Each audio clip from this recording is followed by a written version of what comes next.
வணக்கம் நண்பர்களே. நாம் இன்று கேட்கவிருப்பது திரு ராஜேஷ்குமார் அவர்களின் தப்பு தப்பாய் ஒரு தப்பு கிரைம் நாவல் பாகம் 2. தோளில் கை விழுந்தாலும் காயத்ரி அதிர்ச்சியை காட்டிக்கொள்ளாமல் திரும்பினாள். அந்த இளைஞன் இருட்டில் தெரிந்தான். புன்னகையோடு கேட்டான், என்ன சுத்தம் பண்ணியாச்சா? போட்ட ஷெட்யூலுக்கு 10 நிமிஷம் லேட்டு. நான் கொஞ்சம் பயந்துட்டேன். அந்த மாஜி எம்எல்ஏ பஞ்சவர்ணம் குறுக்கே வந்துட்டான். ஜெயலட்சுமிக்கு அந்த அரசியல் அசிங்கம் தோஸ்தான். அவன் உன்னை பார்த்துருப்பானே, வேற வழி. நல்லாவே பார்த்தான். ஜெயலட்சுமி உன்னை காட்டி கொடுக்க முயற்சி பண்ணலையா? அவளோட இடுப்பை என்னோட துப்பாக்கி பிராண்டிக்கிட்டு இருக்கும்போது அவளால் எப்படி வாயை திறக்க முடியும்? பஞ்சவர்ணம் உன்னை யாருன்னு கேட்டானா? கேட்டான். சிம்மவாகினின்னு ஒரு பேரை சொல்லி இமயம் பத்திரிகை ஆஃபீஸில் புது அப்பாயின்மெண்ட்டுன்னு சமாளிச்சிட்டேன். யார் கண்ணிலும் படாமல் இந்த சமுதாய குப்பைகளை சுத்தம் பண்ண நினைச்சபடி நடக்கலை. புண்ணிய கொடியை சுத்தம் பண்ணின விஷயத்தில் உன் இளமை கால பள்ளி சிநேகிதன் சத்யநாராயணன் ஒரு முக்கிய ஐவிட்னஸ். அதே மாதிரி கன்னியாலாலை சுத்தம் பண்ண விஷயத்தில் எதிர் வீட்டு கல்லூரி மாணவி சைத்தன்யா ஐவிட்னஸ். இப்போ ஜெயலட்சுமியை களை எடுத்த விஷயத்துல இந்த மாஜி எம்எல்ஏ பஞ்சவர்ண ஐவிட்னஸ். நீ நல்லா எக்ஸ்போஸ் ஆகிட்ட காயத்ரி. அதை நினைக்கும் போதுதான் மனத்துக்கு கொஞ்சம் கவலையா இருக்கு. காயத்ரி சிரித்தாள். போலீஸ் என் மேல பட்ட காற்றை கூட சுவாசிக்க முடியாது. ஆமா, பைக் எங்க? அதோ அந்த புளிய மரத்துக்கு பின்னாடி தான் இருக்கு. வா போகலாம். எனக்கு நல்ல பசி. காலையில இருந்து உருப்படியா எதையும் வயிற்றுக்கு காட்டல. முதல்ல இந்த ஏரியை விட்டு கிளம்பிடலாம். அப்புறம் ஒரு நல்ல ஹோட்டல்ல தேடலாம். இருவரும் நடந்து அந்த புளிய மரம் பின்னால் வந்தார்கள். பைக் இருட்டில் நின்று இருந்தது. ஒரு பளிச் உதையில் உரும வைத்து தாவி உட்கார்ந்தான் அந்த இளைஞன். காயத்ரி பின்னால் ஏறி உட்கார்ந்ததும் ஒரு பெரிய சத்தத்தோடு ஹைவே ரோட்டில் பைக்கை விரட்டி கொண்டு போனான். போக்குவரத்து அற்ற நெடுஞ்சாலையில் 2 கிலோமீட்டர் தூரம் போனதும் பறக்கும் குதிரையாய் மாறிற்று. போலீஸ் கமிஷனர் அலுவலகம். ஏசி கசியின் கான்ஃபரன்ஸ் செல் எனப்படும் அறையில் உயர் போலீஸ் அதிகாரிகள் போலீஸ் கமிஷனர் ஜோதிலிங்கம் முன்பாக அரைவட்டமாய் உட்கார்ந்திருந்தார்கள். ஜோதிலிங்கம் தனக்கு முன்னால் முளைத்திருந்த சிறிய மைக்கில் கோபமாக பேசிக்கொண்டு இருந்தார். ஒரே நாளில் 3 கொலைகள். ஏதோ சினிமா தியேட்டரில் 3 காட்சிகள் நடக்கிற மாதிரி தினசில்ல கொலைகள் நடக்கப்பட்டு இருக்கு. கொலைகளை செய்தது ஒரு பெண். அதுவும் கிளியராக எக்ஸ்போஸ் ஆகியிருக்கு. பேர் காயத்ரி. கொலையாளியான அந்த பெண்ணை 3 பேர் பார்த்து ஐடென்டிஃபை பண்ணியிருக்காங்க. இன்ஸ்பெக்டர் கதிரேஷோ அவரோட ஃப்ரெண்டு சத்யநாராயணனும் அந்த காயத்ரியை ஒரு சிநேகிதனோடு பைக்கில் பார்த்துருக்காங்க. அவங்கள பிடிக்கிறதுக்காக சேஸ் பண்ணியிருக்காங்க. அவங்க கிடைக்கல. இப்படி கைக்கு ஏற்ற தூரத்தில் இருந்துக்கிட்டே காயத்ரி கொலைகளை பண்ணியிருக்கா. அது மட்டுமல்ல, கொலைப்பழிகளை ராயப்பேட்டை கோகுலம் காலனியில் இருக்கிற காயத்ரி மேல் போட்டு தப்பிக்கவும் பார்த்துருக்கா. ஒரு அதிகாரி குறுக்கிட்டு கேட்டார், சார், கொலையாளி காயத்ரி கோகுலம் காலனியில் இருக்கிற காயத்ரியை பற்றி எல்லா விவரங்களையும் தெரிஞ்சு வச்சிருக்கிறத பார்க்கும்போது 2 பேருக்கு இடையில் ஒரு மறைமுக தொடர்பு இருக்கலான்னு என் மனதுக்கு படுது சார். கோகுலம் காலனியில் இருக்கிற காயத்ரியை ஸ்டேஷனுக்கு கொண்டு வந்து விசாரிச்சு பார்த்தா என்ன சார்? கடைசி வரிசையில் உட்கார்ந்த சத்யநாராயணன் எழுந்தான். சாரி சார், கோகுலம் காலனியில் இருக்கிற காயத்ரி ஹார்ம்லெஸ். அவ பேர் காயத்ரியா இருக்க போகவே கொலையாளி காயத்ரி அவ பெயரை உபயோகப்படுத்தியிருக்கா. மற்றபடி நடந்த கொலைக்கோ கோகுலம் காலனியில் இருக்கிற காயத்ரிக்கோ எந்த சம்பந்தமும் இல்லை சார். இந்த கேஸ் விஷயத்தில் எனக்கு நீங்கள் ஸ்பெஷல் பர்மிஷன் கொடுத்தா இன்னும் 1 வாரத்தில் அந்த காயத்ரியை கண்டுபிடிச்சி உங்கள் முன்னாடி கொண்டு வந்து நிறுத்திடுவேன். அந்த காயத்ரியை நீங்களும் ஸ்கூல் டேஸில் ஒன்றா படித்ததா சொன்னீங்க. அது எந்த ஸ்கூலில்? Ratna Sabapathi higher secondary school sir. எந்த ஊர்?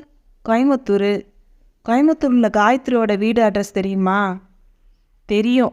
மரக்கடை நவாப் ஹக்கீம் ரோட்டில் ரெட்டை பைப் மைதானன்னு ஒன்று இருக்குது. அந்த பைப்பு பக்கத்தில் தான் காயத்ரி வீடு. காயத்ரியோட அப்பா ஒரு சினிமா தியேட்டரில் வேலைக்கு இருந்தா. அம்மா ரோட்டோரத்தில் ஒரு இட்லி கடை வச்சு நடத்திக்கிட்டு இருந்தாங்க. சுப்புலக்ஷ்மி இட்லி கடைனா அந்த ஏரியாவிலே ஃபேமஸ். காயத்ரிக்கு அக்கா, தங்கச்சி, அண்ணன், தம்பின்னு யாராவது இருக்காங்களா? யாரும் இல்லை, காயத்ரி மட்டும்தான். காயத்ரியோட அப்பா அம்மா இப்போ உயிரோட இருக்காங்களா? அவங்களோட அப்பாவும் அம்மாவும் இறந்து போயிட்டதா காயத்ரி சொன்னா. கோயம்புத்தூரில் இருந்து மெட்ராஸ்க்கு ஏன் வந்தாலாம்? சரியா பதில் சொல்லல சார்.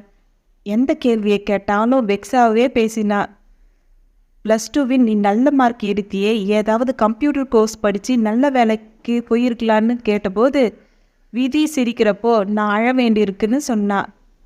நீங்கள் சொல்கிறத பார்த்தா காயத்ரியோட வாழ்க்கையில் சில கசப்பான சம்பவங்கள் நடந்திருக்கோ, அது காரணமாக தான் டேர்ன் ஆகிருக்கலாம். கொலை செய்யப்பட்ட புண்ணியகோடி, கன்யாலால், ஜெயலக்ஷ்மி இந்த 3 பேரும் பல இளம் பெண்களோட வாழ்க்கையை வாழ் பண்ணியிருக்காங்க.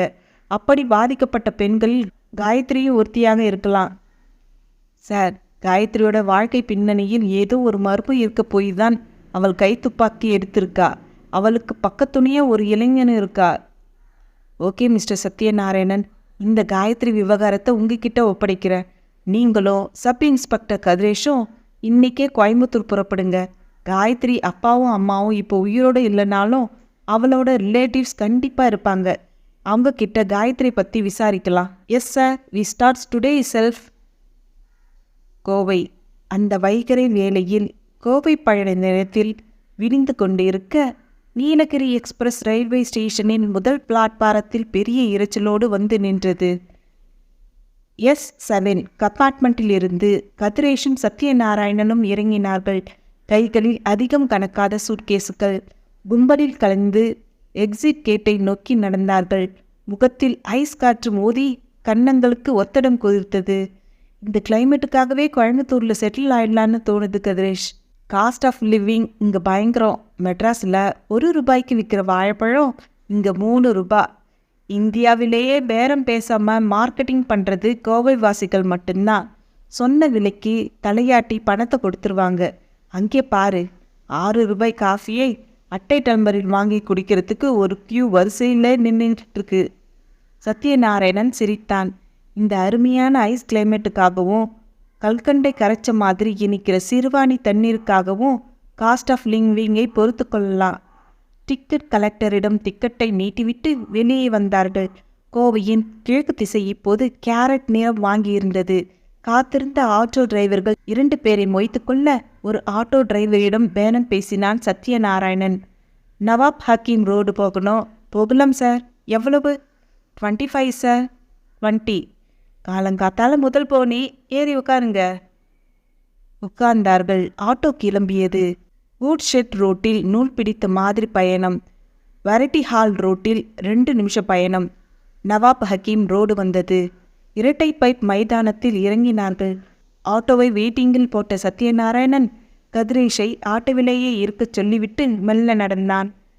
வீடுகள் புதிதாக முளைத்திருந்தாலும் மைதானம் மாறவே இல்லை. அதே இரட்டை பைப். பெண்கள் குழாயடி சண்டையில்லாமல் குடங்களில் தண்ணீர் பிடித்து கொண்டிருந்தார்கள். பால் பூத்தில் கியூ தெரிந்தது. பைப்புக்கு பக்கத்தில் காயத்ரியின் ஓடு சரிந்த வீடு இப்போது நிமித்தப்பட்டு இருந்தது. வீட்டிற்கு முன்பாய் போய் நின்றான் சத்யநாராயணன். கதவு சாத்தப்பட்டு இருக்க மெல்ல தட்டினான். சரியாய் 1 நிமிஷ நேரத்திற்கு பிறகு கதவு திறந்தது. லுங்கி பனியனில் ஒரு இளைஞன் தெரிந்தான். இட்லி கடை சுப்புலட்சுமி வீடு இதா? அந்த அம்மாவை பார்க்க வந்தீங்களா? பின்னாடி பக்கம் இருக்கிற வீட்டில் குடியிருக்காங்க, போய் பாருங்க. அதோ அந்த அம்மாவோட வீட்டுக்காரரே வந்துட்டுருக்காரு. இளைஞன் சொல்ல சத்யநாராயணன் திரும்பி பார்த்தான். காயத்ரியின் அப்பா வேலுச்சாமி தளர்ந்த நடையோடு கையில் பால் பாக்கெட்டோடு வந்து கொண்டிருந்தார். சத்யநாராயணன் கையில் பால் பாக்கெட்டோடு மெல்ல நடந்து வரும் காயத்ரியின் அப்பா வேலுச்சாமியை நோக்கி போனான். பல வருடங்களுக்கு முன்பு பார்த்தது இப்போது வெகுவாக தளர்ந்து போயிருந்தார். முன்மண்டையில் ரோமம் கொட்டி நிறைய வயோதிகம் காட்டினார். அவருக்கு எதிரே போய் நின்று, ஐயா வணக்கம் என்று கை கூப்பினான் சத்யநாராயணன். வேலுச்சாமி தன் ஒளி மங்கி போன கண்களில் திகைத்தார். வாய் குழறியது. வணக்கம். யார் தம்பி நீங்க? என்ன உங்களுக்கு தெரியலையா? என் பேர் சத்யநாராயணன். உங்கள் பொண்ணு காயத்ரியும் நானும் சபாபதி ஹையர் செகண்டரி ஸ்கூலில் ஒன்றா படித்தவங்க. வேலுச்சாமியின் முகத்தில் அது வரைக்கும் ஒட்டி கொண்டு இருந்த லேசான மலர்ச்சி காணாமல் போயிருந்தது. காயத்ரியோட படித்த தம்பியா நீங்க? ஆமாங்க ஐயா. வேலுச்சாமி சில வினாடிகள் மௌனமாய் இருந்துவிட்டு கேட்டார். உங்களுக்கு என்ன வேணும் தம்பி? உங்ககிட்ட கொஞ்சம் பேசணும். என்ன பேசணும்? அது காயத்ரியை பற்றி. அவர் முகம் இப்போது போன நிமிஷம் பார்த்த மாதிரியே தெரியவில்லை. குரலை இறக்கி சுற்றுமுற்றும் பார்த்துவிட்டு கேட்டார். காயத்ரி பற்றி என்ன பேசணும்? தெருவில் நின்றுக்கிட்டு எதையும் பேச வேண்டாம், வீட்டுக்கு போய் பேசலாங்களா? வா வா தம்பி. வேலுச்சாமி முன்னால் நடக்க சத்தியநாராயணன் பின்தொடர்ந்தான். 4 அடி அகலச் சந்துக்குள் நுழைந்தார்கள். சந்து அவ்வளவு சுத்தமாயில்லை. காற்றில் சாக்கடை வாசம். தம்பி, உங்க பேர் என்ன சொன்னீங்க? சத்தியநாராயணன். ஸ்கூல் படிக்கும்போது காயத்ரியை பார்க்க இந்த வீட்டுக்கு வந்திருக்கீங்களா? 2 தடவை வந்திருக்க. எதுக்காக வந்தீங்க? நோட்ஸ் வாங்கிட்டு போக வந்த ஞாபகம். படியேறி வீட்டுக்கு போனார் வேலுச்சாமி. சத்தியநாராயணன் பின்தொடர்ந்தான். குனிஞ்சு வாங்க தம்பி, இல்லைன்னா கதவு நிலப்படி நெற்றிய பதம் பார்த்திடும். 2 அறைகளை கொண்ட வீடு அது. பக்கத்து அறை கட்டிலில் போர்வைக்குள் ஒரு உருவம் ஒருகளித்து படுத்திருந்தது. இரும்பியது. ஸ்டீல் நாற்காலியை விரித்து போட்டார். உட்காருங்க தம்பி. சத்தியநாராயணன் உட்கார்ந்து கொண்டே பக்கத்து அறையை பார்க்க வேலுச்சாமி சொன்னான். அது என்னோட மனைவி. உடம்பு முடியாமல் படுத்துக்கிட்டு இருக்கா. உடம்புக்கு என்ன? சுகரு, பிபி, ஆஸ்துமா எல்லாமே இருக்கு. ஏதோ மாத்திரை பலத்தால் இருந்துக்கிட்டு இருக்கா. எப்படியே நாள் ஓடிக்கிட்டு இருக்கு. நீங்கள் வந்த விஷயத்த சொல்லுங்க தம்பி. பேச்சை எப்படி ஆரம்பிப்பது என்ற குழப்பத்தோடு பிடரியை தேய்த்து தலையை உயர்த்தினான் சத்தியநாராயணன். திடுக்கிட்டு போனான். பக்கவாட்டு சுவரில் காயத்ரியின் போட்டோ தெரிய, போட்டோவுக்கு போட்டிருந்த பூமாலை வாடி இருந்தது. நாற்காலியை விட்டு அதிர்ச்சியாக எழுந்தான் சத்தியநாராயணன். ஐயா, இது காயத்ரியோட ஃபோட்டோ தானே? ஆமாம். ஃபோட்டோவுக்கு மாலை போட்டிருக்கீங்க. செத்து போனவளோட ஃபோட்டோக்கு மாலை போடுறது ஒன்றும் தப்பு கிடையாதே. காயத்ரி செத்துட்டாளா? யார் சொன்னது? அவ தான் மெட்ராஸில் உயிரோடு இருக்காளே. வேலுச்சாமியின் கண்கள் வியப்பில் விரிந்தன. என்ன தம்பி சொல்கிறீங்க? காயத்ரி உயிரோடு இருக்காளா? ஆமாங்க. நீங்கள் பார்த்தீங்களா? பார்த்தேன், பேசினேன். ரெஸ்டாரண்ட்டுக்கு போய் ஒன்றா உட்காந்து சாப்பிட்டோம். தம்பி, நீங்கள் நிஜமாக தான் சொல்கிறீங்களா? இதில் பொய் சொல்ல என்ன இருக்குது? நான் இப்போ பேசிக்கிட்டு இருக்கிற ஒவ்வொரு வார்த்தையும் நிஜம். வேலுச்சாமி தன் மனைவி சுப்புலட்சுமி படுத்திருந்தார். அறைக்குள் ஓடி கட்டிலில் படுத்திருந்த மனைவியின் தோலை பற்றி பதற்றமாய் உசுப்பினார். சுப்பு, சுப்பு. அந்த அம்மா மெல்ல புரண்டாள். எந்திரி, சொல்ற. உனக்கு ஒரு சந்தோஷமான விஷயம். நம்ம பொண்ணு காயத்ரி உயிரோட தான் இருக்கலாம். சுப்புலட்சுமி போர்வையை விலக்கி கொண்டு ஒரு நேர்கோடு மாதிரி எழுந்து உட்கார்ந்தாள். நடுக்கமான குரலில் சந்தோஷம் தெரிந்தது. என்னது? காயத்ரி உயிரோடு இருக்காளா? இந்த தம்பி அவளை மெட்ராஸில் பார்த்துருக்காரு. சுப்புலட்சுமியின் பார்வை இப்போது மெல்ல உயர்ந்து சத்தியநாராயணன் மேல் நிலைத்தது. தம்பி, என் பொண்ணு நிஜமாவே பார்த்தீங்களா? பார்த்தேம்மா. அவளை மெட்ராஸில் பார்த்ததுனால தானே இப்போ உங்ககிட்ட பேசுறதுக்கு வந்திருக்கேன். சுப்புலட்சுமி வேலுசாமியை கொஞ்சம் கோபமாக பார்த்தாள். என்னங்க, நான் அன்னைக்கு என்ன சொன்னேன்? ரயிலில் அடிபட்டு தண்டவாளத்தில் செத்து கிடக்கிறது நம்ம பொண்ணு காயத்ரின்னு சொன்ன இல்லையா? என் பேச்சை போலீஸும் கேட்கல, நீங்களும் கேட்கல.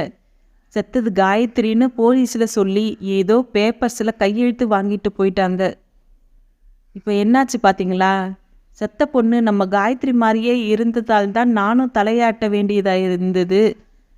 புறப்படுங்க, மெட்ராஸுக்கு போய் நம்ம பொண்ணை பார்த்துட்டு வரலாம்.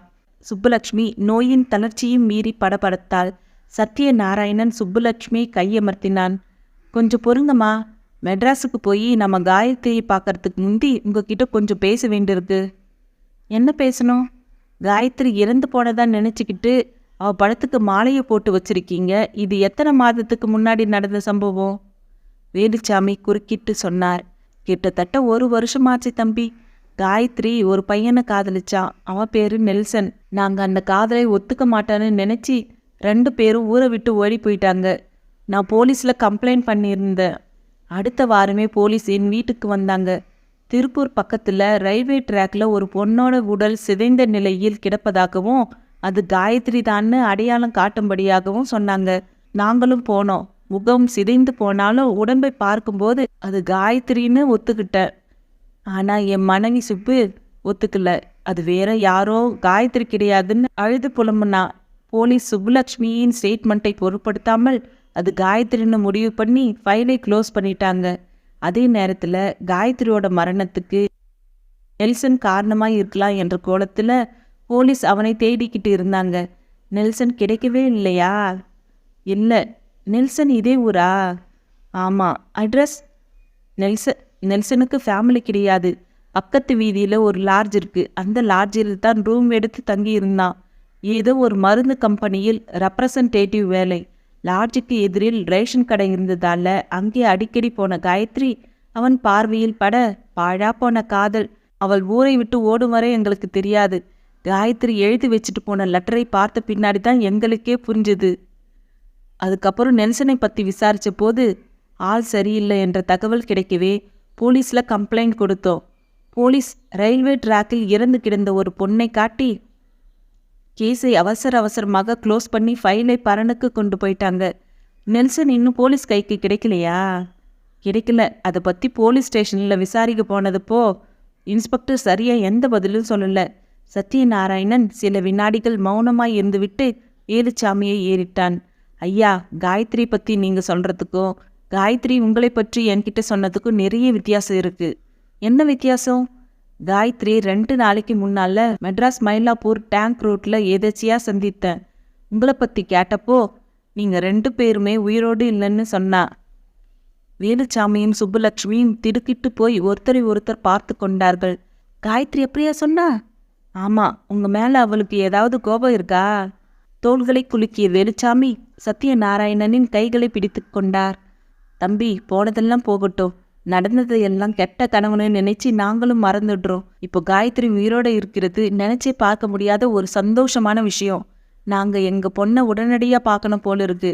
மெட்ராஸுக்கு எப்போ புறப்படலாம் தம்பி? சத்யநாராயணன் ஒரு வெறுமையான புன்னகையோடு வேலுச்சாமியை ஏறிட்டான். உங்கள் பொண்ணு காயத்ரி பற்றின இன்னொரு உண்மையை சொன்னால் உங்கள் சந்தோஷமெல்லாம் காணாமல் போயிடும். அவர்கள் முகம் மாறினார்கள். என்ன சொல்கிறீங்க தம்பி? சத்யநாராயணன் பேச்சை எப்படி ஆரம்பிப்பது என்று யோசித்த வினாடி அவனுடைய பாக்கெட்டில் இடம் பிரித்து இருந்த செல்போன் முணுமுணுப்பாய் கூப்பிட்டது. எடுத்து காதுக்கு கொடுத்தான். ஹலோ. மறுமுனையில் கதிரேஷின் குரல். சக்தி, வீட்டுக்குள்ளே என்ன நடக்குது? காயத்ரியோட அப்பா அம்மா கிட்ட பேசிக்கிட்டு இருக்க. அப்பா அம்மா உயிரோடு இல்லைன்னு காயத்ரி சொன்னதா நீ சொன்னியே. காயத்ரி பொய் சொல்லியிருக்கா. நீ வீட்டுக்குள்ளே வா, எல்லாத்தையும் விவரமாக சொல்கிறேன். சக்தி, நீ வீட்டுக்குள்ளேயே இரு. இங்கே வெளியே எனக்கு வேலை இருக்கும் போல இருக்கு. கதிரேஷ், நீ என்ன சொல்கிற? இந்த தெருமுனையில் போன நிமிஷம் ஒரு கார் வந்தது. வெள்ளை அம்பாசிடர் கார். அந்த காரோட கண்ணாடி கதவை லேசாக இறக்கிவிட்டு ஒரு பெண் இந்த பக்கமாகவே பார்த்துக்கிட்டு இருக்கா. அவளோட முகம் சரியா தெரியல. சேலையோட கலர் மட்டும் தெரியுது. ஒருவேளை அது காயத்ரியா இருக்குமோன்னு என் மனசுக்கு படுது. பதற்றமடைந்தான் சத்யநாராயணன். சத்யநாராயணன் உள்ளுக்குள் பதற்றமடைந்தாலும் வெளியே காட்டிக்கொள்ளாமல் கதிரேஷிடம் செல்போனில் பேசினான். தெருமுனையில் நிற்கிற கார் வெள்ள அம்பாசிடரா? ஆமாம். காருக்குள்ளே எத்தனை பேர் இருக்காங்க? ஒரே ஒரு பொண்ணு மட்டும்தான். உன்னையும் என்னையும் கண்காணிக்கிறதுக்காக ரயில்வே ஸ்டேஷன்ல இருந்தே வந்திருக்கலான்னு நினைக்கிறேன். மேபி. இப்போ என்ன பண்ணலாம் கதிரேஷ்? நான் போய் காரில் இருக்கிற அந்த பொண்ணை மடக்கிறேன். நானும் வரட்டுமா? வேண்டாம் சக்தி. நீயும் நானும் சேர்ந்த மாதிரி காரை நோக்கி நடந்தா காரில் இருக்கிற பொண்ணு உஷாராயிடுவா. காரில் கிளம்பி போயிட்டா அது நம்ம உடனடியாக சேஸ் பண்ண முடியாது. நான் போய் மடக்கின பிறகு உனக்கு தகவல் தரேன். நீ வா. சரி, பி கான்ஷியஸ். உன்னோட ஃபோன் காலுக்காக நான் வெயிட் பண்ணிகிட்ருக்கேன். காயத்ரி செய்த 3 கொலைகளை பற்றி அவ பேரண்ட்ஸ் கிட்ட சொல்லிட்டியா? காயத்ரி செய்த 3 கொலைகளை பற்றி அவள் பேரண்ட்ஸ் கிட்ட சொல்லிட்டியா? இனிமே தான் சொல்லணும். ஓகே, நான் இப்போ அந்த வெள்ளை அம்பாசிடர் காரை நோக்கி நடக்க ஆரம்பிச்சிட்டேன். கதிரேஷின் செல்போன் மறுமுனையில் மௌனமாயிற்று. கதிரேஷ் செல்போனை பேண்ட் பாக்கெட்டுக்குள் திணித்து கொண்டு ஒரு சிகரெட்டை பற்ற வைத்து கொண்டு தெருமுனையில் நின்று இருந்த அம்பாசிடர் காரை பார்த்தபடி நடை போட்டான். லேசாய் திறந்திருந்த கண்ணாடி கதவு இடைவெளியில் அந்த பெண்ணின் முகம் ஒரு வினாடி தெரிந்தது. மறு வினாடி மறைந்தது. டிரைவிங் சீட்டில் யாரும் இல்லை. கதிரேஷ் காருக்கு முக்கியத்துவம் கொடுக்காத பார்வையோடு மெல்ல நடந்து போய் ஒரு பெட்டிக்கடை முன்பாய் நின்று நாளிதழ் போஸ்டர்களை படித்தான். பின் பெட்டிக்கடைக்காரரிடம் வேண்டுமென்றே பேச்சை கொடுத்தான். பத்திரிக்கையெல்லாம் விற்குதா? நல்லாவே விற்குது சார். என்னத்தான் டிவியில் நியூஸ் சொன்னாலும் ஜனங்களுக்கு பேப்பர் நியூஸை படித்தாதான் திருப்தி. தினமணி இருக்கா? இருக்கு சார். குடு. பேப்பரை வாங்கி கொண்டு பணத்தையும் கொடுத்த கதிரேஷ் கடைக்காரனிடம் மெல்லிய குரலில் கேட்டான். ரோட்டுக்கு அந்த பக்கம் ஒரு வெள்ளைக்காரன் நிற்குதே, அது யாரோடதுன்னு தெரியுமா? தெரியாது சார். எவ்வளவு நேரமாக அந்த கார் நிற்கிது? நான் காரையே இப்போ தான் கவனிக்கிறேன் சார். சரி, நீ உன்னோட வியாபாரத்தை கவனி என்று சொன்ன கதிரேஷ் தன் கையில் இருந்த சிகரெட்டை கீழே போட்டு பூட்ஸ் காலால் தேய்த்துவிட்டு ரோட்டை வேகமாய் கடந்து காரை நோக்கி போனான். 10 வினாடிகளில் காரை நெருங்கி கதவை பிடித்து இழுக்க பின் சீட்டில் அந்த பெண் சாய்ந்து உட்கார்ந்திருந்தாள். 30 வயது இருக்கலாம். மாநிறம். மெலிதான நீல நிற சேலைக்குள் புகுந்திருந்தாள். காதுகளில் வாக்மேன். கதிரேஷை பார்வையில் வாங்கிய அவள் சற்று மிரளாமல் வாக்மேனை கழிற்றுக்கொண்டே எஸ் என்றாள். கதிரேஷ் கேட்டான், கார் உங்களோடதா? ஆமா. காரை இங்கே நிறுத்திவிட்டு யாருக்காக வெயிட் பண்ணிட்டு இருக்கீங்க? அவள் கோபப்படாமல் லேசாய் புன்னகைத்தாள். நான் யாருக்காக வேண்டும்னாலும் வெயிட் பண்ணிக்கிட்டு இருப்பேன். இதெல்லாம் கேட்கறதுக்கு நீங்க யாரு? போலீஸ். ஓ, காவல்துறை. ஐடி இருக்கா? கதிரேஷ் தன் ஷர்ட் பாக்கெட்டில் இருந்த அடையாள அட்டையை அவளுக்கு காண்பித்தான். அவள் படித்தாள் வாய்விட்டு. Kathiresh, sub inspector of police, law and order. Kathiresh அடையாள அட்டையை மறுபடியும் பாக்கெட்டுக்குள் கொடுத்தபடி கேட்டான். இப்போ சொல்லுங்க, காரை இங்கே நிறுத்திக்கிட்டு யாருக்காக வெயிட் பண்ணிட்டு இருக்கீங்க? அவள் ஒரு வினாடி கண்களை மூடி திறந்துவிட்டு சொன்னாள், காயத்ரிக்காக. கதிரேஷின் விழிகள் ஸ்டீல் போட்ட மாதிரி நிலைத்தன. காயத்ரி? எஸ். காயத்ரி உங்களுக்கு தெரியுமா? 3 கொலைகளை ஒரே நாளில் பண்ணின கொலைகாரனே எனக்கு தெரியும். மற்றபடி நான் அவளை பார்த்ததில்லை. அவளை பார்த்ததில்லைன்னு சொல்கிறீங்க? அவள் ஒரு கொலைகாரன்னு மட்டும் எப்படி தெரியும்? எதுக்காக காரில் உட்காந்து அவளுக்காக வெயிட் பண்ணிட்டு இருக்கீங்க? அந்த காயத்ரி இந்த இடத்துக்கு வருவான்னு உங்களுக்கு யார் சொன்னது? வெரி சாரி மிஸ்டர் கதிரேஷ், உங்கள் கேள்விகளுக்கெல்லாம் எனக்கு பதில் சொல்ல தெரியாது. என்னோட டிபார்ட்மெண்ட்டில் இருக்க அஃபிஷியல் அரை மணி நேரத்துக்கு முன்னாடி போட்ட உத்தரவுப்படி உங்களையும் உங்கள் நண்பர் சத்யநாராயணனும் கண்காணிக்க வந்திருக்க. நீங்கள்? Q branch police department. சொன்னவள் தன்னுடைய அடையாள அட்டையை எடுத்துக்காட்ட கதிரேஷ் அவசரமாய் அட்டென்ஷனுக்கு வந்தான். சாரி மேம், நீங்கள் கியூ பிரான்ச்சுன்னு தெரியாமல் தேவையில்லாத வார்த்தைகளை உங்ககிட்ட உபயோகப்படுத்திட்டேன். Extremely sorry. இதில் சாரி கேட்க ஒன்றுமே இல்லை. காயத்ரி பற்றி விசாரிக்கிறதுக்காக மெட்ராஸிலிருந்து கோயம்புத்தூருக்கு நீங்களும் மிஸ்டர் சத்யநாராயணும் வரப்போகிறதா எங்களுக்கு தகவல் கிடைச்சதுமே எங்கள் டிபார்ட்மெண்ட் கொஞ்சம் அலாட்டுக்கு வந்தது. மெட்ராஸிலிருந்து வர உங்கள் 2 பேரையும் காயத்ரியோ அவளோட பாய் ஃப்ரெண்டோ ஃபாலோ பண்ணி கோயம்புத்தூருக்கு வரலான்னு கெஸ் பண்ணினோம். அந்த கெஸ் ஒர்க் இப்போ தப்பாயிடுச்சு. ரயில்வே ஸ்டேஷன்லேருந்து இந்த நிமிஷம் வரைக்கும் உங்கள் 2 பேரையும் கண்காணித்ததில் யாருமே உங்களை ஃபாலோ பண்ணலை. மேடம், நம்ம போலீஸ் டிபார்ட்மெண்ட் இப்படி ஒரு ஏற்பாட்டை பண்ணியிருக்குன்னு நான் கொஞ்சம் கூட நினச்சி பார்க்கல. கோயம்புத்தூரில் நீங்கள் இருக்கிற வரை யாராவது ஃபாலோ பண்ணுறாங்களான்னு கண்காணிக்க வேண்டியது என்னோட வேலை. என்னை பற்றி உங்ககிட்ட இன்னும் அறிமுகப்படுத்திக்கவே இல்லை. என்னோட பேர் வள்ளியம்மை. பேர் பட்டிக்காட்டுத்தனமாக இருக்கேன்னு பார்க்குறீங்களா? சொந்த ஊர் சிவகங்கை பக்கத்தில் இருக்கிற காளையார் கோவில். தாத்தா வைரவன் செட்டியார் ஒரு சுதந்திர போராட்ட வீரர். அதனால் மாடனாக ஒரு பேர் வைக்காம சுதந்திரத்துக்காக போராடிய தில்லையாடி வள்ளியம்மையின் ஞாபகமாக எனக்கு வள்ளியம்மைன்னு பேர் வச்சுட்டாரு. அப்படி பேர் வச்சதாலேயோ என்னவோ ரத்தத்தில் தைரியம் கொஞ்சம் அதிகமாகவே இருக்குது. போலீஸ் வேலையில் ஜாயின் பண்ணிட்டேன்.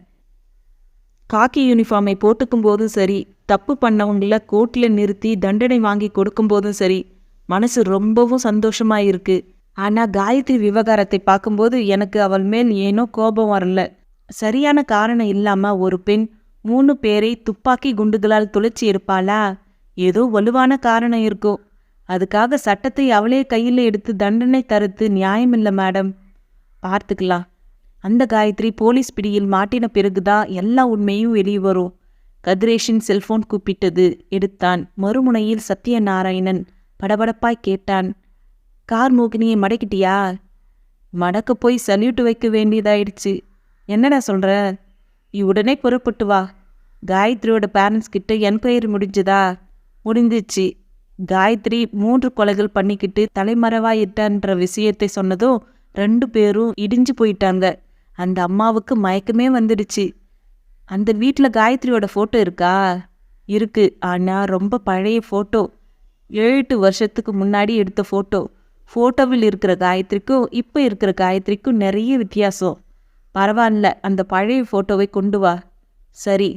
கதிரேஷின் செல்போனை அணைத்து பாக்கெட்டுக்குள் போட்டுக்கொண்ட 5வது நிமிஷம் சத்யநாராயணன் காருக்கு வந்தான். காருக்குள் இருந்தது கியூ பிரான்ச் வள்ளியம்மை என்று தெரிந்ததும் சில வினாடிகள் ஆச்சரியப்பட்டுவிட்டு இயல்பாய் பேச ஆரம்பித்தான். மேடம், இப்படி ஒரு போலீஸ் ஏற்பாட்டை நாங்கள் எதிர்பார்க்கல. காயத்ரியோட ஃபோட்டோவை கொண்டு வந்தீங்களா? இதோ எடுத்து கொடுத்தான். கதிரேஷும் வள்ளியம்மையும் ஃபோட்டோவை பார்த்தார்கள்.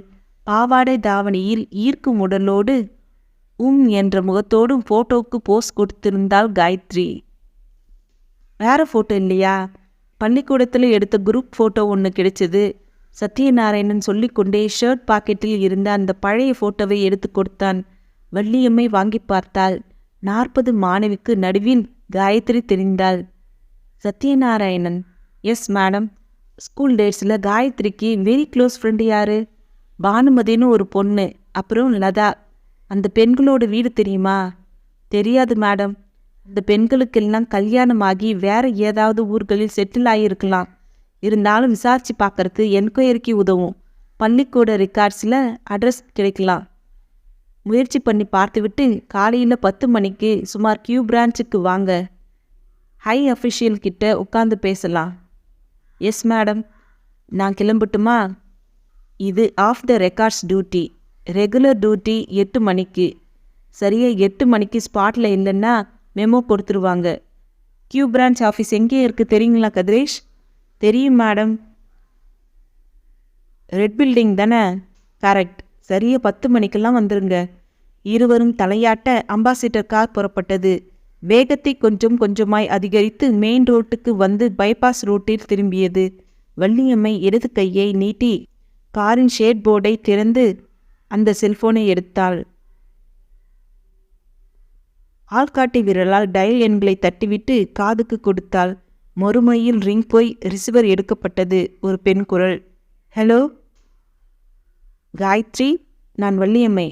வள்ளியம்மை செல்போனில் அஸ்கி வாசில் பேசினாள். காயத்ரி, கலைகளை சுத்தம் பண்ணின சந்தோஷத்தோடு இருக்க. போலீஸ் பற்றி நீ கவலைப்படலையா? எதுக்கு கவலைப்படணும்? மறுமுனையில் சிரித்த காயத்ரி கேட்டாள். சத்யநாராயணனும் கதிரேஷும் இப்போ என்ன பண்ணிக்கிட்டு இருக்காங்க? சத்யநாராயணன் உன் வீட்டுக்கு போய் உன்னோட பேரண்ட்ஸை பார்த்து பேசிக்கிட்டு இருக்கான். நீ உயிரோடு இருக்குன்னு தெரிஞ்சு சந்தோஷப்பட்ட உன் அப்பாவும் அம்மாவும் நீ போலீஸால் தேடப்படுற ஒரு குற்றவாளின்னு தெரிஞ்சதும் அப்செட். அவங்க இப்போ சந்தோஷமாக இல்லை. சரி, சக்தி கதிரேஷோட அடுத்த மூமெண்ட் என்ன? உன் கூட படித்த பள்ளி தோழிகள் யார், அவங்க தற்சமயம் எங்கே இருக்காங்கன்னு கண்டுபிடிக்கிறதுக்காக நீ படித்த ரத்ன சபாபதி பள்ளிக்கூடத்துக்கு போய் என்கொயரி பண்ண போகிறதா சொல்லிட்டு இருந்தாங்க.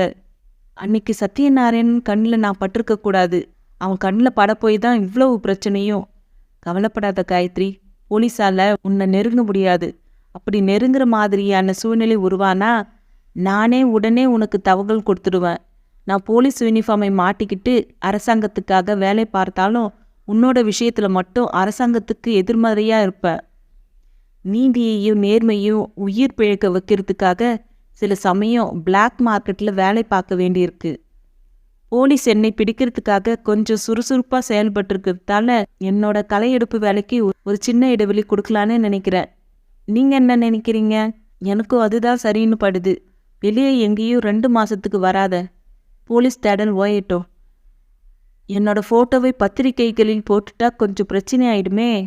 எந்த பிரச்சனையும் இல்லை. உன்னுடைய பழைய ஃபோட்டோ இப்போ என் கையில் இருக்குது. போட்டால் இதைத்தான் பேப்பரில் போடணும். இப்போ இருக்கிற உன் முகத்துக்கும் இந்த பழைய ஃபோட்டோவில் இருக்கிற முகத்துக்கும் ஏகப்பட்ட வித்தியாசம்.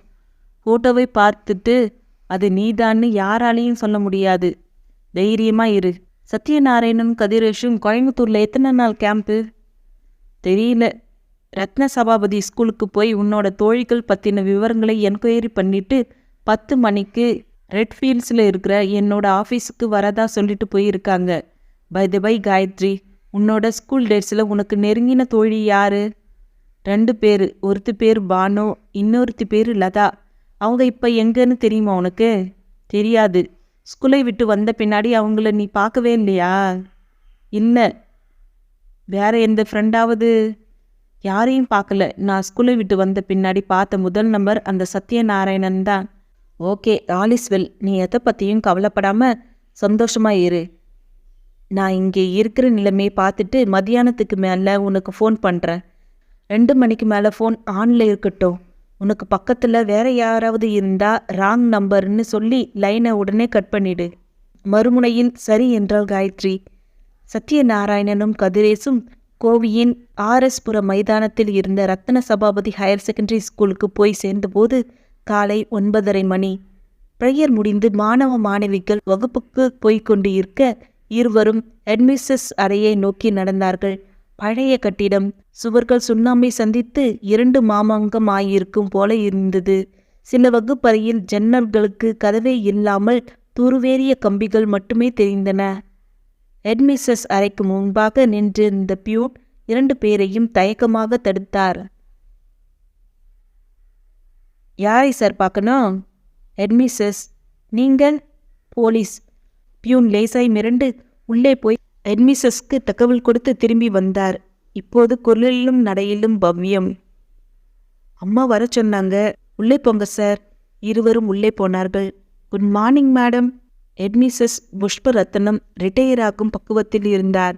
அவருக்கு பின் சுவரில் மகாத்மாவும் நேருஜியும் மங்கிப்போன போட்டோக்களில் நாட்டின் இப்போதைய நிலை தெரியாமல் தலைகளை சாய்த்து சிரித்து பேசிக்கொண்டு இருந்தார்கள். குட் மார்னிங், வாங்க உட்காருங்க. நாற்காலியை காட்டிய புஷ்பரத்தினம் அவர்கள் உட்கார்ந்ததும் ஆஸ்வாசப்படுத்தி கொண்டு கேட்டார். எஸ், போலீஸ் டிபார்ட்மெண்ட்லேருந்து வந்திருக்கீங்க, என்ன விஷயம்? சத்யநாராயணன் கேட்டான். மேடம், என்ன உங்களுக்கு தெரியுதா? தெரியலையே. நான் உங்களோட ஓல்டு ஸ்டூடெண்ட். பேர் சத்யநாராயணன். ஸ்கூல் ஃபைனல் வரைக்கும் இந்த ஸ்கூலில் தான் படித்தேன். 10th B section. நீங்கள் எனக்கு இங்கிலீஷ் கிராமர் எடுத்தீங்க. Is it? 7 வருஷம் ஆயிட்டதால் என்னால் ரெகக்னைஸ் பண்ண முடியல, சாரி சொன்ன புஷ்பரத்தினம் கதிரேஷை பார்த்தார். நீங்களும் இதே ஸ்கூல் ஸ்டூடெண்ட்டா? இல்லை மேடம், நான் ஃப்ரம் மெட்ராஸ். மெட்ராஸ் காலேஜில் நானும் சத்யநாராயணனும் ஒன்றா படித்தோம். Okay, police department people and நீங்கள் இப்போ எதுக்காக வந்திருக்கீங்க? Let me know the reason. By all means madam சொன்ன சத்யநாராயணன் தன் 2 கைகளையும் மேஜையின் மேல் ஊன்றி கொண்டான். மேடம், இதே ஸ்கூலில் என்னோட படித்த காயத்ரி என்ற பெண்ணை பற்றின சில தகவல்கள் வேணும். For what purpose?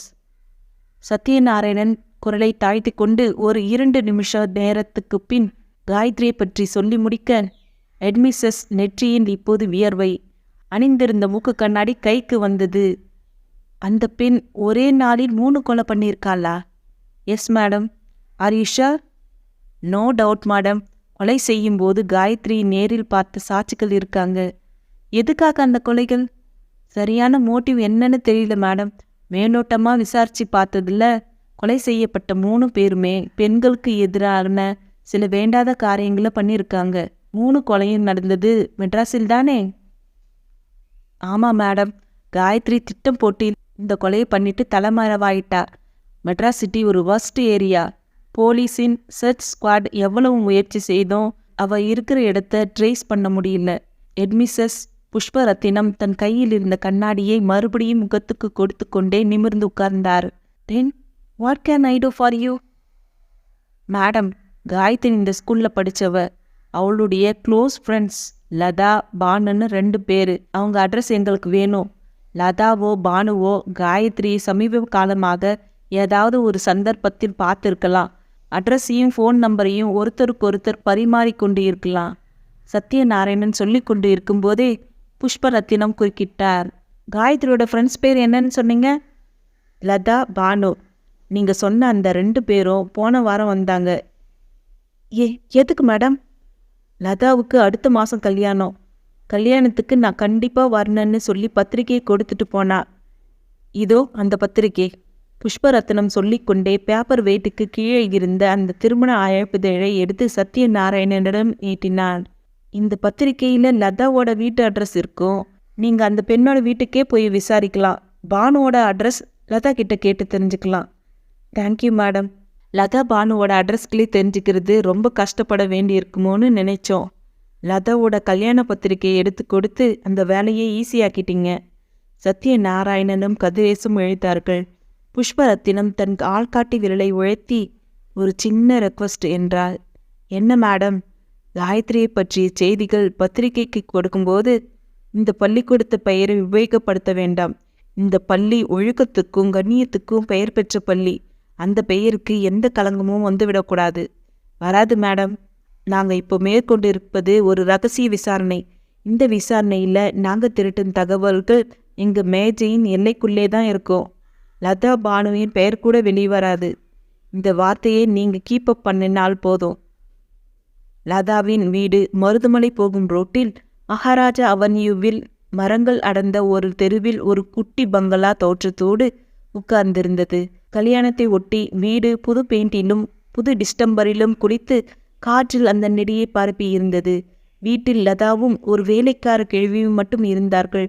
சத்யநாராயணன் பார்த்ததும் லதா தன் முகத்தை ஒரு சின்ன குழப்பம் காட்டி பின் மலர்ந்தாள். நீங்க சக்தி தானே? Thank God. எங்கே என்னை தெரியாதுன்னு சொல்லிவிடுவேன்னு பயந்துட்டேன். உங்க முகம் அவ்வளவா மாறல. லதா இருவரையும் உள்ளே கூட்டி கொண்டு போய் உட்கார வைத்தாள். ஒரு விஷயமா ஸ்கூலுக்கு போயிருந்தேன். ஹெட்மிஸ்ஸஸ் உனக்கு கல்யாணம் நடக்க போறதா சொல்லி பத்திரிக்கையை காட்டினாங்க. எனக்கு சந்தோஷமா இருந்தது. அட்வான்ஸ் கங்க்ராஸ் சொல்லிட்டு போகலான்னு வந்தேன். தேங்க்யூ சக்தி. உங்கள் அப்பா அம்மா கல்யாண அழைப்புக்காக வெளியூர் போயிருக்காங்க. ராத்திரிக்குள்ளே வந்துடுவாங்க. பை நல்ல வெயிலில் வந்திருக்கீங்க. என்ன சாப்பிட்றீங்க? கூல்ட்ரிங்க்ஸ் ஆர் மோர்? அதெல்லாம் எதுவும் வேண்டாம்லதா. நம்ம பள்ளிக்கூட ஃப்ளாஷ்பேக்கை பற்றி பேசினாவே கூல்ட்ரிங்க் சாப்பிட்ட மாதிரியே இருக்கும். சமீபத்தில் நம்ம கூட படித்த காயத்ரியை பார்த்தீங்களா? பார்த்தேன். சத்யநாராயணன் உஷாரானான். எங்கே பார்த்தீங்க? பெங்களூரில். என்னது, பெங்களூர்லையா? ஆமாம். எப்போ? போன மாதம் பெங்களூரில் ஒரு சாஃப்ட்வேர் கம்பெனியிலிருந்து எனக்கு இன்டர்வியூ வந்தது. காலையில் இன்டர்வியூ முடிஞ்சதும் மதியம் ஃப்ரீயாக இருந்ததால் ஒரு சினிமாவுக்கு போனேன். தியேட்டரில் காயத்ரியை பார்த்தேன். பக்கத்தில் ஹஸ்பண்ட், இடுப்பில் ஒரு குழந்தை. சத்யநாராயணனும் கதிரேஷும் திகைப்போடு பார்த்து கொண்டார்கள். அதிர்ச்சியிலிருந்து முதலில் மீண்ட சத்யநாராயணன் குரலில் திகைப்பு ஒட்டிக்கொள்ள லதாவிடம் கேட்டான். நீங்க பார்த்தது காயத்ரி தானா? ஆமா. போய் பேசுனீங்களா லதா? என் கசின் சிஸ்டரோட நான் அந்த சமயத்தில் டிக்கெட் கவுண்டரில் க்யூவில் நின்றுட்டு இருந்தேன். காயத்ரி 100 அடி தள்ளி இருந்த ஸ்நாக்ஸ் ஸ்டாலுக்கு பக்கத்தில் கையில் குழந்தையோடும் ஹஸ்பண்டோடும் நின்றுட்டு இருந்தா. நான் கையை ஆட்டினேன். அவள் கவனிக்கல. அதுக்குள்ளே கவுண்டர் டிக்கெட் கொடுக்க ஆரம்பிச்சிட்டாங்க. நான் டிக்கெட்டை வாங்கிட்டு வேகமாக ஸ்நாக்ஸ் ஸ்டால் பக்கமாக போனேன். காயத்ரி அங்கே இல்லை. ஸ்நாக்ஸ் கடைக்காரர்கிட்ட கையில் குழந்தையோடு ஒரு பெண்ணும் அவனுடைய கணவனும் இங்கே நின்றுட்டு இருந்தாங்களே, அவங்க எங்கேன்னு கேட்டேன். குழந்தை அழுதுன்னு அந்த பக்கமாக எடுத்துகிட்டு போனதா சொன்னார். போய் பார்த்தேன். அங்கேயும் காயத்ரி இல்லை. மனசுக்கு ரொம்பவும் கஷ்டமாக இருந்தது. ரொம்ப நாள் கழித்து காயத்ரியை பார்த்ததும் ஒரு வார்த்தை கூட பேசாமல் மிஸ் பண்ணிட்டோம்னு படம் பார்த்து முடிகிற வரைக்கும் ஃபீல் பண்ணிகிட்டு இருந்தேன். நீங்கள் எதுக்காக பெங்களூருக்கு போனீங்க? அதான் சொன்னனே, ஒரு அரசு வேலைக்கான இன்டர்வியூ அட்டன் பண்ண போனேன். அது சரி சக்தி, காயத்ரியை பற்றி இப்போ எதுக்காக விசாரிக்கிறீங்க? சத்யநாராயணன் புன்னகித்தான். ஒரு குற்றவாளியை பற்றி போலீஸ் விசாரிக்காமல் இருக்க முடியாதே. லதாவின் முகம் நெருப்பு பட்ட பாலித்தீன் பேப்பராய் சுருண்டது. குற்றவாளியா? அக்மார்க் குற்றவாளி. என்ன தப்பு பண்ணினா? கொலை. ஒரே நாளில் மெட்ராஸில் 3 கொலை. யாரை எதுக்காக கொலை பண்ணினா? மோட்டிவேஷன் சரியா தெரியல. காயத்ரி அப்படிப்பட்ட பொண்ணு கிடையாது சக்தி. ஸ்கூல் டேஸில் அவள் ஒரு பயந்தாங்கோலி. கையில் காயம்பட்டு யாருக்காவது ரத்தம் வந்தா அதை பார்த்து மயக்க போடுற டைப்பு. அவளாவது கொலை பண்ணுறதாவது நான் நம்ப மாட்டேன். நோலத்தா, காயத்ரி தான் கொலை பண்ணினான்றதுக்கு ஐ விட்னஸ் இருக்குது. சாரி சக்தி, உங்கள் விசாரணை கோலத்தில் ஏதோ ஒரு பெரிய தப்பு இருக்குது. காயத்ரி அவள் கணவனோடும் குழந்தையோடும் பெங்களூரில் பார்த்தேன். 2 பேரும் சந்தோஷமாக சிரித்து பேசிக்கிட்டு இருந்தாங்க. காயத்ரியோட இருந்த ஆள் அவளோட கணவன் தானே உங்களுக்கு எப்படி தெரியும் லதா? என்ன இப்படி கேட்குறீங்க? அவ்வளவு நெருக்கமாக வேற யார் கூட இருப்பாங்க? எனக்கு நம்பிக்கை இல்லை லதா. ஒரு வேளை நீங்கள் பார்த்தது காயத்ரியா இல்லாமல் இருக்கலாம். சேச்சே, அது காயத்ரி தான். காயத்ரி எனக்கு தெரியாதா என்ன? பெங்களூர் சினிமா தேட்டரில் காயத்ரி நீங்கள் பார்த்தபோது உங்கள் கூட யாரோ இருந்ததா சொன்னீங்க. யார் அது? என்னோட கசின் சிஸ்டர். அவங்க பெங்களூரில் தான் இருக்காங்க இல்லையா? ஆமாம். பேர் ராகவி. ராகவியோட ஹஸ்பண்ட் மெகோவில் வேலை பார்த்துக்கிட்டு இருக்காரு. ராகவி காயத்ரியை பார்த்தாளா? பார்த்தா. நானும் ராகவியும் தேட்டரில் பூராவும் சுற்றி காயத்ரியை தேடினோம். லதா, காயத்ரியோட ஹஸ்பண்டுன்னு நீங்கள் சொன்ன ஆள் எப்படி இருந்தாங்கன்னு சொல்ல முடியுமா? ஆள் நல்ல ஹேண்ட்ஸம், அந்த காலத்து கமல் மாதிரி சாயல். லதா சொல்ல, மெட்ராஸில் பைக்கின் பின்புறம் காயத்ரியை உட்கார வைத்து கொண்டு பைக்கை வேகமாய் ஓட்டிய அந்த இளைஞனை நினைவுக்கு கொண்டு வந்தான் சத்யநாராயணன். முகம் சரியாய் பிடிபடவில்லை. ஓகே மிஸ் லதா, காயத்ரி பெங்களூரில் இருக்கிறதா நீங்க சொன்ன தகவல் இந்த கேஸுக்கு ரொம்பவும் உபயோகமாக இருக்கு. பெங்களூர் போலீஸ் மூலமா இனி காயத்ரியை நெருங்கிடுவோம். இது என் NVC. இதில் செல் நம்பர் இருக்கு. காயத்ரி பற்றி ஏதாவது தகவல் கிடைச்சா என்னை காண்டாக்ட் பண்ணுங்க. சக்தி, எனக்கு என்னவோ காயத்ரியை ஒரு கொலை குற்றவாளியாக நினைக்க தோணலை. நீங்களும் போலீஸும் இந்த விஷயத்தில் கொஞ்சம் நிதானமாக செயல்படுறது நல்லது. போலீஸோட அணுகுமுறைகள் நிதானமாக தான் இருக்கும், பட் ஸ்ட்ராங்கு. லதாவிடம் விடைபெற்று கொண்டு சத்யநாராயணனும் கதிரேஷும் வெளியே வந்தார்கள். கதிரேஷ், காயத்ரியோட கேஸ் இப்போ ஒரே குழப்பமாக இருக்கு. காயத்ரி பற்றி அவளோட பேரண்ட்ஸ் கிட்ட கேட்டால் வேறு மாதிரி சொல்கிறாங்க. அவளோட ஃப்ரெண்டு லதா வேறு மாதிரி சொல்கிறா. எது உண்மை இதில்? பெங்களூருக்கு போய் பார்க்கலாமா? போய் என்ன பண்ண முடியும்? பெங்களூர் என்ன கிராமமா? 4 தெருவுக்குள்ளே காயத்ரி கிடைக்கிறதுக்கு வேற என்ன பண்ணுறது? ஹியூப்ராஜ் வள்ளியம்மை கிட்ட யோசனை கேட்கலாம் வா. மதியம் 12 மணி. ரெட்ஃபீஸின் கோடியில் இருந்த கியூபிரான்ச் அலுவலகத்தில் நுழைந்தார்கள் சத்யநாராயணனும் கதிரேஷும். அலுவலகம் நிசப்தமாய் இருந்தது. இளம் அதிகாரி ஒருவர் கையில் ஃபைலோடு எதிர்பட்டார். எஸ். கதிரேஷ் தன்னையும் சத்யநாராயணனையும் அறிமுகப்படுத்தி கொண்டதும் அவர் முகம் லேசாய் மலர்ந்தது. ஓ, அந்த காயத்ரியை தேடி நீங்கள் தான் வந்திருக்கீங்களா? டிஎஸ்பி உங்களுக்குத்தான் மேல் மாடி முதல் ரூமில் வெயிட் பண்ணிட்டுருக்காரு. மிஸ் வள்ளியம்மை இல்லையா? அவங்கள நீங்கள் மீட் பண்ண முடியாது. வந்து பார்க்க சொன்னாங்களே. எப்போ சொன்னாங்க? காலையில் 7 மணிக்கு. இன்னைக்கு காலையில் 10 மணிக்கு வந்த ஃபேக்ஸ் செய்திப்படி வள்ளியம்மை சஸ்பெண்ட் பண்ணப்பட்டிருக்காங்க. சஸ்பெண்டா? என்ன காரணம்? குற்றவாளிகள் சிலரோடு வள்ளியம்மை தொடர்பு வச்சுக்கிறதா மேலிடத்திலிருந்து தகவல் போயிருக்கு. 1 வாரமாகவே சஸ்பென்ஷன் ஆர்டரை எதிர்பார்த்துட்டு இருந்தோம். இன்னைக்கு ஃபேக்ஸில் வந்தது. ஆர்டரை பார்த்ததும் வள்ளியம்மை உடனே புறப்பட்டு போயிட்டாங்க. நீங்கள் இனிமே எது பேசுகிறதா இருந்தாலும் டிஎஸ்பி கிட்ட பேசிக்கிங்க. He will get you. Thank you. சத்யநாராயணனும் கதிரேஷும் அந்த இளைஞனுக்கு நன்றி சொல்லிவிட்டு அலுவலகத்தின் முதல் மாடிக்கு போனார்கள். ஒரு ஃபைலை புரட்டி பச்சை இங்க் பேனாவால் கையெழுத்து போட்டுக்கொண்டு இருந்த டிஎஸ்பி பஞ்சாசரத்துக்கு முன்னால் போய் நின்று சல்யூட் வைத்து தளர்ந்தார்கள். Please be seated. பஞ்சாச்சரம் கை காட்ட நாற்காலியில் உட்கார்ந்தார்கள். ஃபைலை தள்ளி வைத்துவிட்டு கேட்டார். அந்த லதா கிட்ட என்கொயரி பண்ணிங்களா?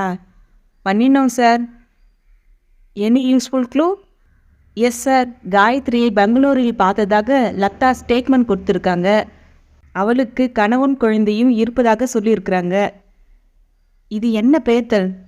2 முழங்கைகளையும் மேஜை மேல் ஊன்றிக்கொண்டு இடது கை விரல்களால் தாடியை தேய்த்த பஞ்சாசாரத்துக்கு லதா சொன்னதை எல்லாம் சொல்லி முடித்தான் சத்யநாராயணன். அவருடைய நெற்றியும் வழுக்கையும் வியர்வைக்கு உட்பட்டு இருந்தது. லதா சொல்கிறத நம்புறதுக்கு கொஞ்சம் கஷ்டமாக இருக்குது. லதா பொய் சொல்ல வேண்டிய அவசியம் இல்லையே சார். மெட்ராஸில் நீங்கள் பார்த்த காயத்ரிக்கு தனக்கு இன்னும் கல்யாணம் ஆகலைன்னு சொல்லியிருக்கா. காயத்ரியோட பேரண்ட் ஸ்டேட்மெண்ட் படி பார்த்தா அவள் சாலமன் என்ற இளைஞனோடு ஊரை விட்டு ஓடி இருக்கா. இப்போ லதாவோட ஸ்டேட்மெண்ட் படி பார்த்தா காயத்ரிக்கு கல்யாணம் ஆகி ஒரு குழந்தையும் இருக்குது. இந்த 3 ஸ்டேட்மெண்ட்டில் எது உண்மை? பஞ்சாச்சரம் கேட்டுக்கொண்டு இருக்கும்போதே சத்யநாராயணனின் ஷர்ட் பாக்கெட்டில் இருந்த செல்போன் முடக்கி கூப்பிட்டது. Excuse me sir. டிஎஸ்பியிடம் சொல்லிவிட்டு செல்போனை காதுக்கு கொடுத்தான் சத்யநாராயணன். ஹலோ. மறுமுனையில் லதாவின் குரல் கேட்டது. நான் லதா. பேசுறது சக்தி தானே? ஆமாம். சக்தி, உங்கள் பக்கத்தில் இப்போ யாராவது இருக்காங்களா? ஆமாம். அப்படின்னா நான் சொல்கிறத மட்டும் கேளுங்க. பதிலுக்கு எதுவும் பேச வேண்டாம். சரி, இல்லை, ஆமாம் என்ற மாதிரி வார்த்தைகளை மட்டும் உபயோகப்படுத்துங்க. லதா பேச்சை தொடர்ந்தாள். சக்தி, நீங்களும் உங்கள் போலீஸ் ஃப்ரெண்டும் இங்கே வந்துட்டு போனதும் நான் பெங்களூரில் இருக்கிற என்னோட கசின் சிஸ்டர் ராகவிக்கு ஃபோன் பண்ணினேன். அப்படி நான் ஃபோன் பண்ணி பேசுனதுக்கு காரணம், அன்னைக்கு சினிமா தேட்டரில் நான் காயத்ரியை பார்த்து பேசாமல் போனதை பற்றி நினச்சி ஃபீல் பண்ணிக்கிட்டு இருந்த என்னை ராகவி சமாதானப்படுத்தும் போது காயத்ரியை பெங்களூரில் நான் என்னைக்காவது ஒரு நாள் பார்ப்பேன். அப்போது அவகிட்ட அட்ரஸையும் ஃபோன் நம்பரையும் வாங்கி வைக்கிறேன்னு சொல்லியிருந்தா. ஒருவேளை காயத்ரியை ராகவி மறுபடியும் பார்த்துட்டு போலன்னு நினச்சி ஃபோன் பண்ணினேன். சரி, 2 நாளைக்கு முன்னாடி காயத்ரியை ராகவி பார்த்தாலாம். ஃபோனில் ஆர்வம் காட்டாதீங்க, இயல்பா இருங்க. எல்லா விஷயத்தையும் நானே சொல்கிறேன். சரி. பெங்களூர் டபுள் ரோட்டில் சில்ட்ரன் ஸ்பெஷலிஸ்ட் டாக்டர் ஒருத்தர் இருக்கார். பேர் பசுவப்பா. அந்த டாக்டர் கிட்ட தன்னோட குழந்தையை காட்டுறதுக்காக ராகவி போயிருக்கா. டாக்டர் கிட்டே ஒரே கூட்டம். ராகவி தன் குழந்தையோடு டாக்டரை பார்க்க வெயிட் பண்ணிக்கிட்டு இருந்தபோது காயத்ரி டாக்டரை பார்த்துட்டு தன் குழந்தையோடு வெளியே வந்திருந்தாலாம். உடனே ராகவி எழுந்து போய் அவளை வழிமறிச்சு பேச்சு கொடுத்தருக்கா. சரி, நீங்க காயத்ரி தானேன்னு ராகவி கேட்டதுக்கு, நான் காயத்ரி கிடையாது, என் பெயர் வருணான்னு சொல்லியிருக்கா. அவளுடைய ஹஸ்பண்ட் பேரு அம்சவர்த்தன். லதா பேச பேச செல்போனை கையில் வைத்திருந்த சத்யநாராயணனுக்கு தலையே சுற்றியது. சத்யநாராயணன் கையிலிருந்த செல்போனோடு திகைத்து போயிருக்க லதா தொடர்ந்து பேசிக்கொண்டு இருந்தாள். சக்தி, சினிமா தியேட்டரில் நான் பார்த்தது காயத்ரி தான். பட் கிளினிக்கில் ராகவி கேட்டப்போ காயத்ரி தன் பெயரை வருணான்னு சொல்லியிருக்கா. ஹஸ்பண்ட் ஹம்சவர்த்தன் கிரைம் பிரான்ச்சில் ஒரு விஜிலன்ஸ் ஆஃபீஸர்னு சொல்லியிருக்கா. எனக்கு எல்லாம் குழப்பமாகவே இருக்கு. எனக்கும் தான். சக்தி, நீங்கள் எனக்காக ஒரு உதவி பண்ண முடியுமா?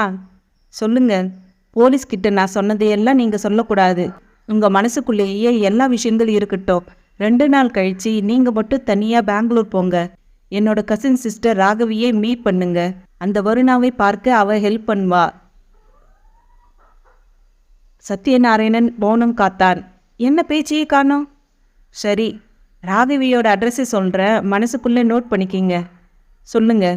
Raghavi, number 32 Wilson garden, park avenue road, Bangalore. Phone number 4212-175. மறுபடியும் ஒரு தடவை அட்ரஸையும் ஃபோன் நம்பரையும் சொல்கிறேன், நோட் பண்ணிக்குங்க. லதா சொல்ல சத்யநாராயணன் மனசுக்குள்ளேயே அதை குறித்து கொண்டான். லதா தொடர்ந்து பேசினாள். சக்தி, நான் இப்போ சொன்ன எந்த தகவலும் போலீஸுக்கு தெரிய வேண்டாம். நீங்கள் மட்டும் பெங்களூர் போங்க. ராகவிக்கு வருணா வீட்டு அட்ரஸ் தெரியும். நீங்களே நேரடியாக வருணா கிட்ட பேசி உண்மைகளை வர வைக்கலாம். சரி. சத்யநாராயணன் செல்போனை அணைத்து ஷர்ட் பாக்கெட்டில் போட்டு கொண்டான். எதிரே உட்கார்ந்திருந்த டிஎஸ்பி பஞ்சாச்சரம் சத்யநாராயணனையே பார்த்து கொண்டு இருந்தார். ஃபோனில் யாரு? Latha. Any message? Sir, Latha போலீஸுக்கு தெரியக்கூடாதுன்னு சொல்லி சில விவரங்களை என்கிட்ட சொல்லியிருக்கா. ஆனால் டிபார்ட்மெண்ட்டுக்கு தெரியாமல் நான் எதையும் செய்ய விரும்பல. லதா சொன்ன விஷயம் இதான். லதாவோட கசின் சிஸ்டர் ராகவி காயத்ரியை 4-5 நாளைக்கு முன்னாடி ஒரு கிளினிக்கில் வச்சு பார்த்துருக்கா. நீங்கள் லதாவோட ஃப்ரெண்டு காயத்ரி தானேன்னு கேட்டதுக்கு அவ என் பேர் காயத்ரி கிடையாது, வருணான்னு சொல்லியிருக்கா. பஞ்சாச்சரமும் கதிரேஷும் நிமிர்ந்து உட்கார்ந்தார்கள். வருணா? எஸ். அப்படின்னா அது வேற யாரோ? மேபி. பட் ஒரு வேளை காயத்ரி போய் சொல்லியிருக்கலான்னு லதா சந்தேகப்படுறா. என்ன மட்டும் பெங்களூருக்கு போய் அந்த வருணாவை பார்த்து பேச சொல்றா. இந்த மறைமுக விசாரணையில் உண்மைகள் வெளிவரலான்றது தான் லதாவோட எண்ணம். டிபார்ட்மெண்ட் சார்பில் எந்த விசாரணையும் வேண்டாம் என்ற லதாவோட கோரிக்கையில் நியாயமே இல்லையே. சார், லதாவோட கோரிக்கை நியாயமானதுன்னு என் மனசுக்கு படுது. காரணம், காயத்ரின்னு நாம் நினைச்சிட்டு இருந்த வருணாவுக்கு கல்யாணமாகி ஒரு குழந்தை இருக்கு. கணவரோட பெயர் அம்சவர்த்தனன். பெங்களூரு கியூ பிரான்ச்சில் அவர் ஒரு விஜிலன்ஸ் ஆஃபீஸர். இந்த விஷயத்தில் நம்முடைய விசாரணை சாஃப்டாக இருக்க வேண்டியது அவசியம். டிஎஸ்பி பஞ்சாச்சரம் தன் தாடையை ஆட்காட்டி விரலால் தேய்த்து கொண்டே சத்யநாராயணனை பார்த்தார். பேர் என்ன சொன்னீங்க? அம்சவர்த்தனனா? ஆமாம் sir, Bengaluru Q branch vigilance officer. ஆமாம், பெங்களூரு கியூ பிரான்ச்சில் என்னோட ட்ரைனிங் கலீக் ஒருத்தர் இருக்காரு. அவர் பேர் சென்னப்பா. அவர்கிட்ட வேணும்னா டெலிஃபோனில் என்கொயரி பண்ணி பார்க்கலாமா? You are correct sir. Bangalore crime பிரான்ச்சில் உண்மையாக அம்சவர்த்தனன்னு ஒருவர் இருக்கிறாரா இல்லையான்னு தெரிஞ்சுக்கிட்டா நம்ம விசாரணைக்கு அது உதவியாக இருக்கும். கதிரேஷ் சொல்ல டிஎஸ்பி மேஜை மேலே இருந்த டெலிஃபோனை தொட்டார். ரிசீவர் எடுத்துக்கொண்டு டயலில் சில எண்களை ஒற்றி எடுத்தார். மறுமுனையில் ரிங் போய் ரிசீவர் எடுக்கப்பட்டது. Hello, Bangalore crime branch? Yes. Mister Chennappa special squad officer இருக்காரா? May I know who is calling? Panchacharam, Coimbatore, Q branch. 1 minute sir. Panchacharam காதுக்கு ரிசீவரை ஒட்ட வைத்து கொண்டு காத்திருந்த அடுத்த நிமிஷத்தில் பெங்களூரில் இருந்து அந்த சென்னப்பா நல்ல தமிழில் பேசினார். வணக்கம் பஞ்சாச்சரம், எப்படி இருக்கீங்க? ஃபைன். நீங்கள்? Very fine. நெக்ஸ்ட் மந்த்து ப்ரமோஷனில் ஹூப்ளி போகிறேன். கங்க்ராஸ். தேங்க்யூ. உங்கள் ப்ரொமோஷன் என்னாச்சு? On the way, any moment வரலாம். நாளைக்கே வரும். உங்கள் ஜோசியம் பலிக்கட்டும். பை த பை, என்ன திடீர்னு ஃபோனு? பொண்ணுக்கு கல்யாணம் வச்சுருக்கீங்களா? No no, this is purely official. ஒரு இன்ஃபர்மேஷன் வேணும் ப்ளீஸ். உங்கள் க்ரைம் பிரான்ச்சில் மிஸ்டர் ஹம்சவர்த்தன்னு யாராவது வேலை பார்க்குறாங்களா? Designation vigilance officer. பேர் என்ன சொன்னீங்க? ஹம்சவர்த்தனன். விஜிலன்ஸ் ஆஃபீஸரா? எஸ். அப்படி யாரும் இல்லையே. Are you sure? Very sure. Confirm பண்ணி சொல்ல முடியுமா? This is confirm message. I am very sure. அப்படி யாரும் இல்லை. தேங்க்யூ. என்ன கேஸு? மர்டர். ஒரு பெண் தப்பான தகவலை கொடுத்து கண்ணாமூச்சி விளையாடிக்கிட்டு இருக்கா. அநேகமாக தமிழ்நாடு போலீஸ் உங்கள் உதவியை தேடி வரலாம். வரட்டும். I will cooperate with them. Thank you Chennappa. Panchacharam ரிசீவரை வைத்துவிட்டு சத்யநாராயணனை ஏறிட்டார். அவ வர்ணா இல்லை, காயத்ரி தான். பெங்களூர் கியூ பிரான்ச்சில் ஹம்சவர்த்தனன்னு யாரும் கிடையாதுன்னு சென்னப்பா சொன்னார். ராகவி கிட்ட காயத்ரி பொய் சொல்லியிருக்கா. ஸோ அவ வர்ணா கிடையாது, கண்டிப்பாக கிடையாது. இப்போ என்ன பண்ணுறது சார்? பஞ்சாச்சரம் 10 வினாடி யோசிப்பிக்கு பின் தலையை உயர்த்தினார். மிஸ்டர் சத்யநாராயணன், நீங்களும் கதிரேஷும் உடனடியாக பெங்களூருக்கு போய் ராகவியை பார்த்து அந்த பெண்ணின் உதவியோடு காயத்ரியை மடக்குங்க. Yes sir. விஷயம் இப்போதைக்கு பெங்களூர் போலீஸ் டிபார்ட்மெண்ட்டுக்கு தெரிய வேண்டாம். நீங்கள் 2 பேரும் பெங்களூருக்கு புறப்பட்டு போகிறது என்னை தவிர வேறு எந்த போலீஸ் ஆஃபீஸருக்கும் தெரிய வேண்டாம்.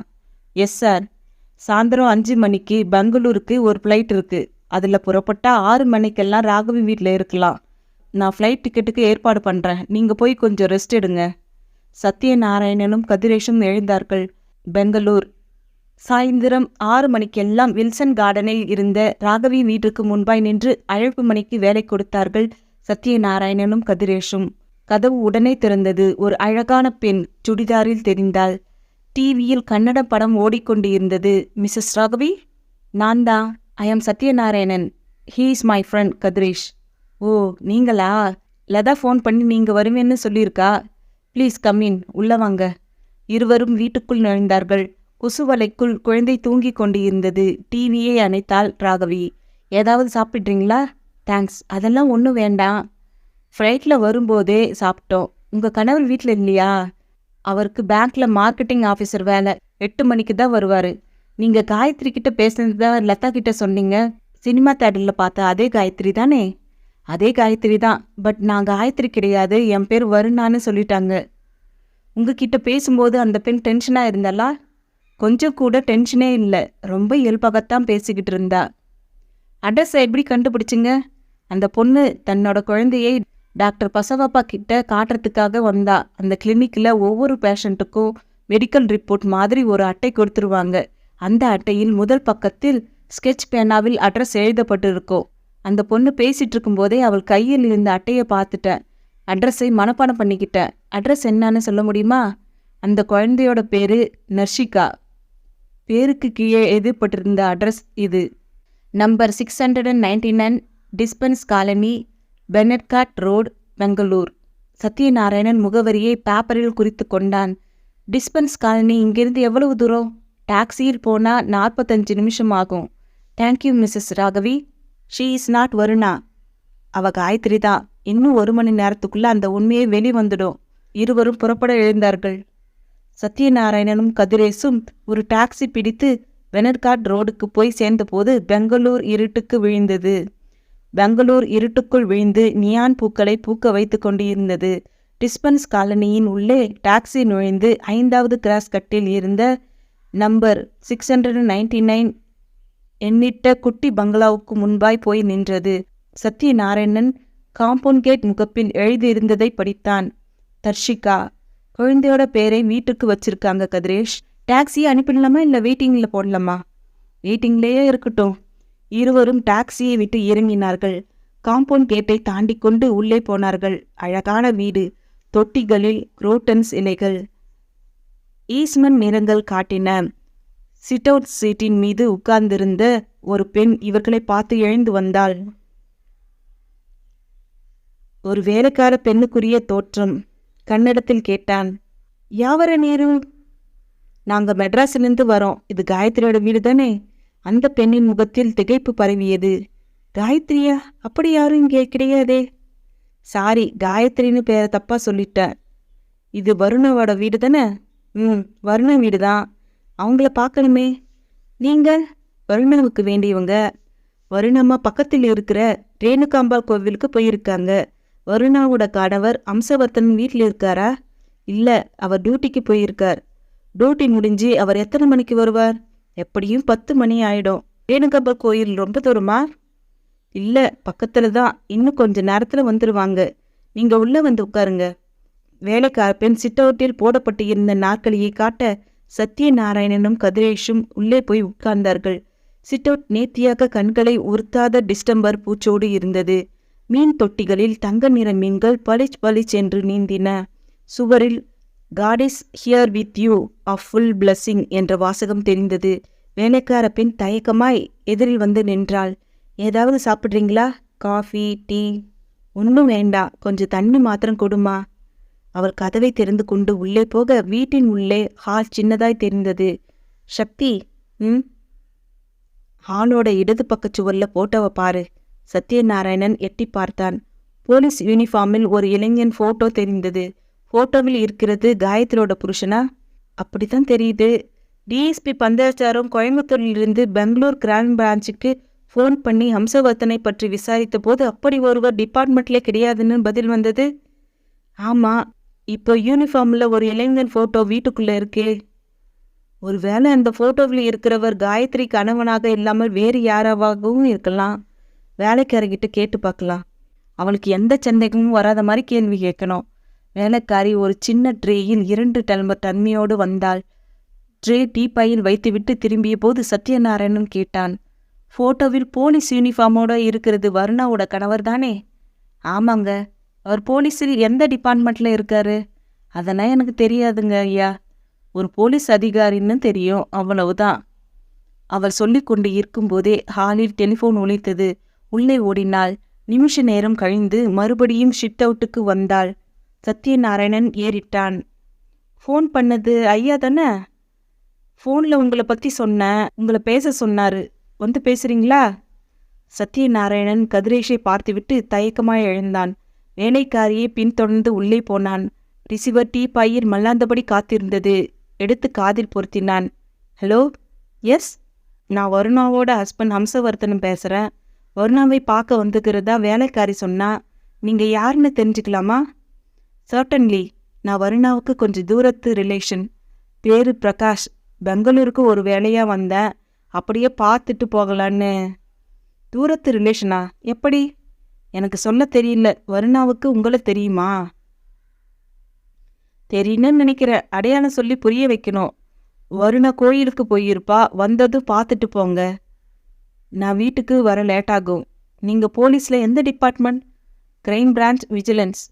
உங்கள் கூட டெலிஃபோனில் பேசினது பெரிய சந்தோஷம். வருணாவை பார்த்துவிட்டு நான் கிளம்புறேன். சத்யநாராயணன் ரிசீவரை வைத்துவிட்டு மறுபடியும் சிட் அவுட்டுக்கு வந்தான். பேப்பர் பார்த்து கொண்டு இருந்த கதிரேஷ் கேட்டான்.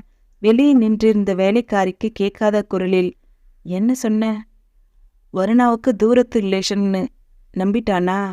நம்பிட்டான். போலீஸில் எந்த டிபார்ட்மெண்ட்டு கேட்டியா? Q branch, vigilance. எது தப்பு எது சரின்னே தெரியலையே. காயத்ரி வந்துட்டா எல்லாம் கிளியர் ஆகிடும். கோயில் எங்கேன்னு கேட்டியா? அங்கேயே போய். கோயில் எங்கே இருக்குன்னு கேட்டியா? அங்கேயே போய் பார்க்கலாமா? வேண்டாம், வந்துருவா, வெயிட் பண்ணுவோம். இருவரும் பேப்பரை புரட்டி செய்திகளை மேய்ந்தபடி 10 நிமிஷத்தை கரைத்து கொண்டு இருந்தபோது வாசலில் ஆட்டோ படபடுத்தது. வேலைக்காரி வாசலை எட்டி பார்த்துவிட்டு குரல் கொடுத்தாள். அம்மா வந்துட்டாங்க. சத்யநாராயணன் எழுந்து ஜன்னல் வழியாக வாசலை பார்த்தான்.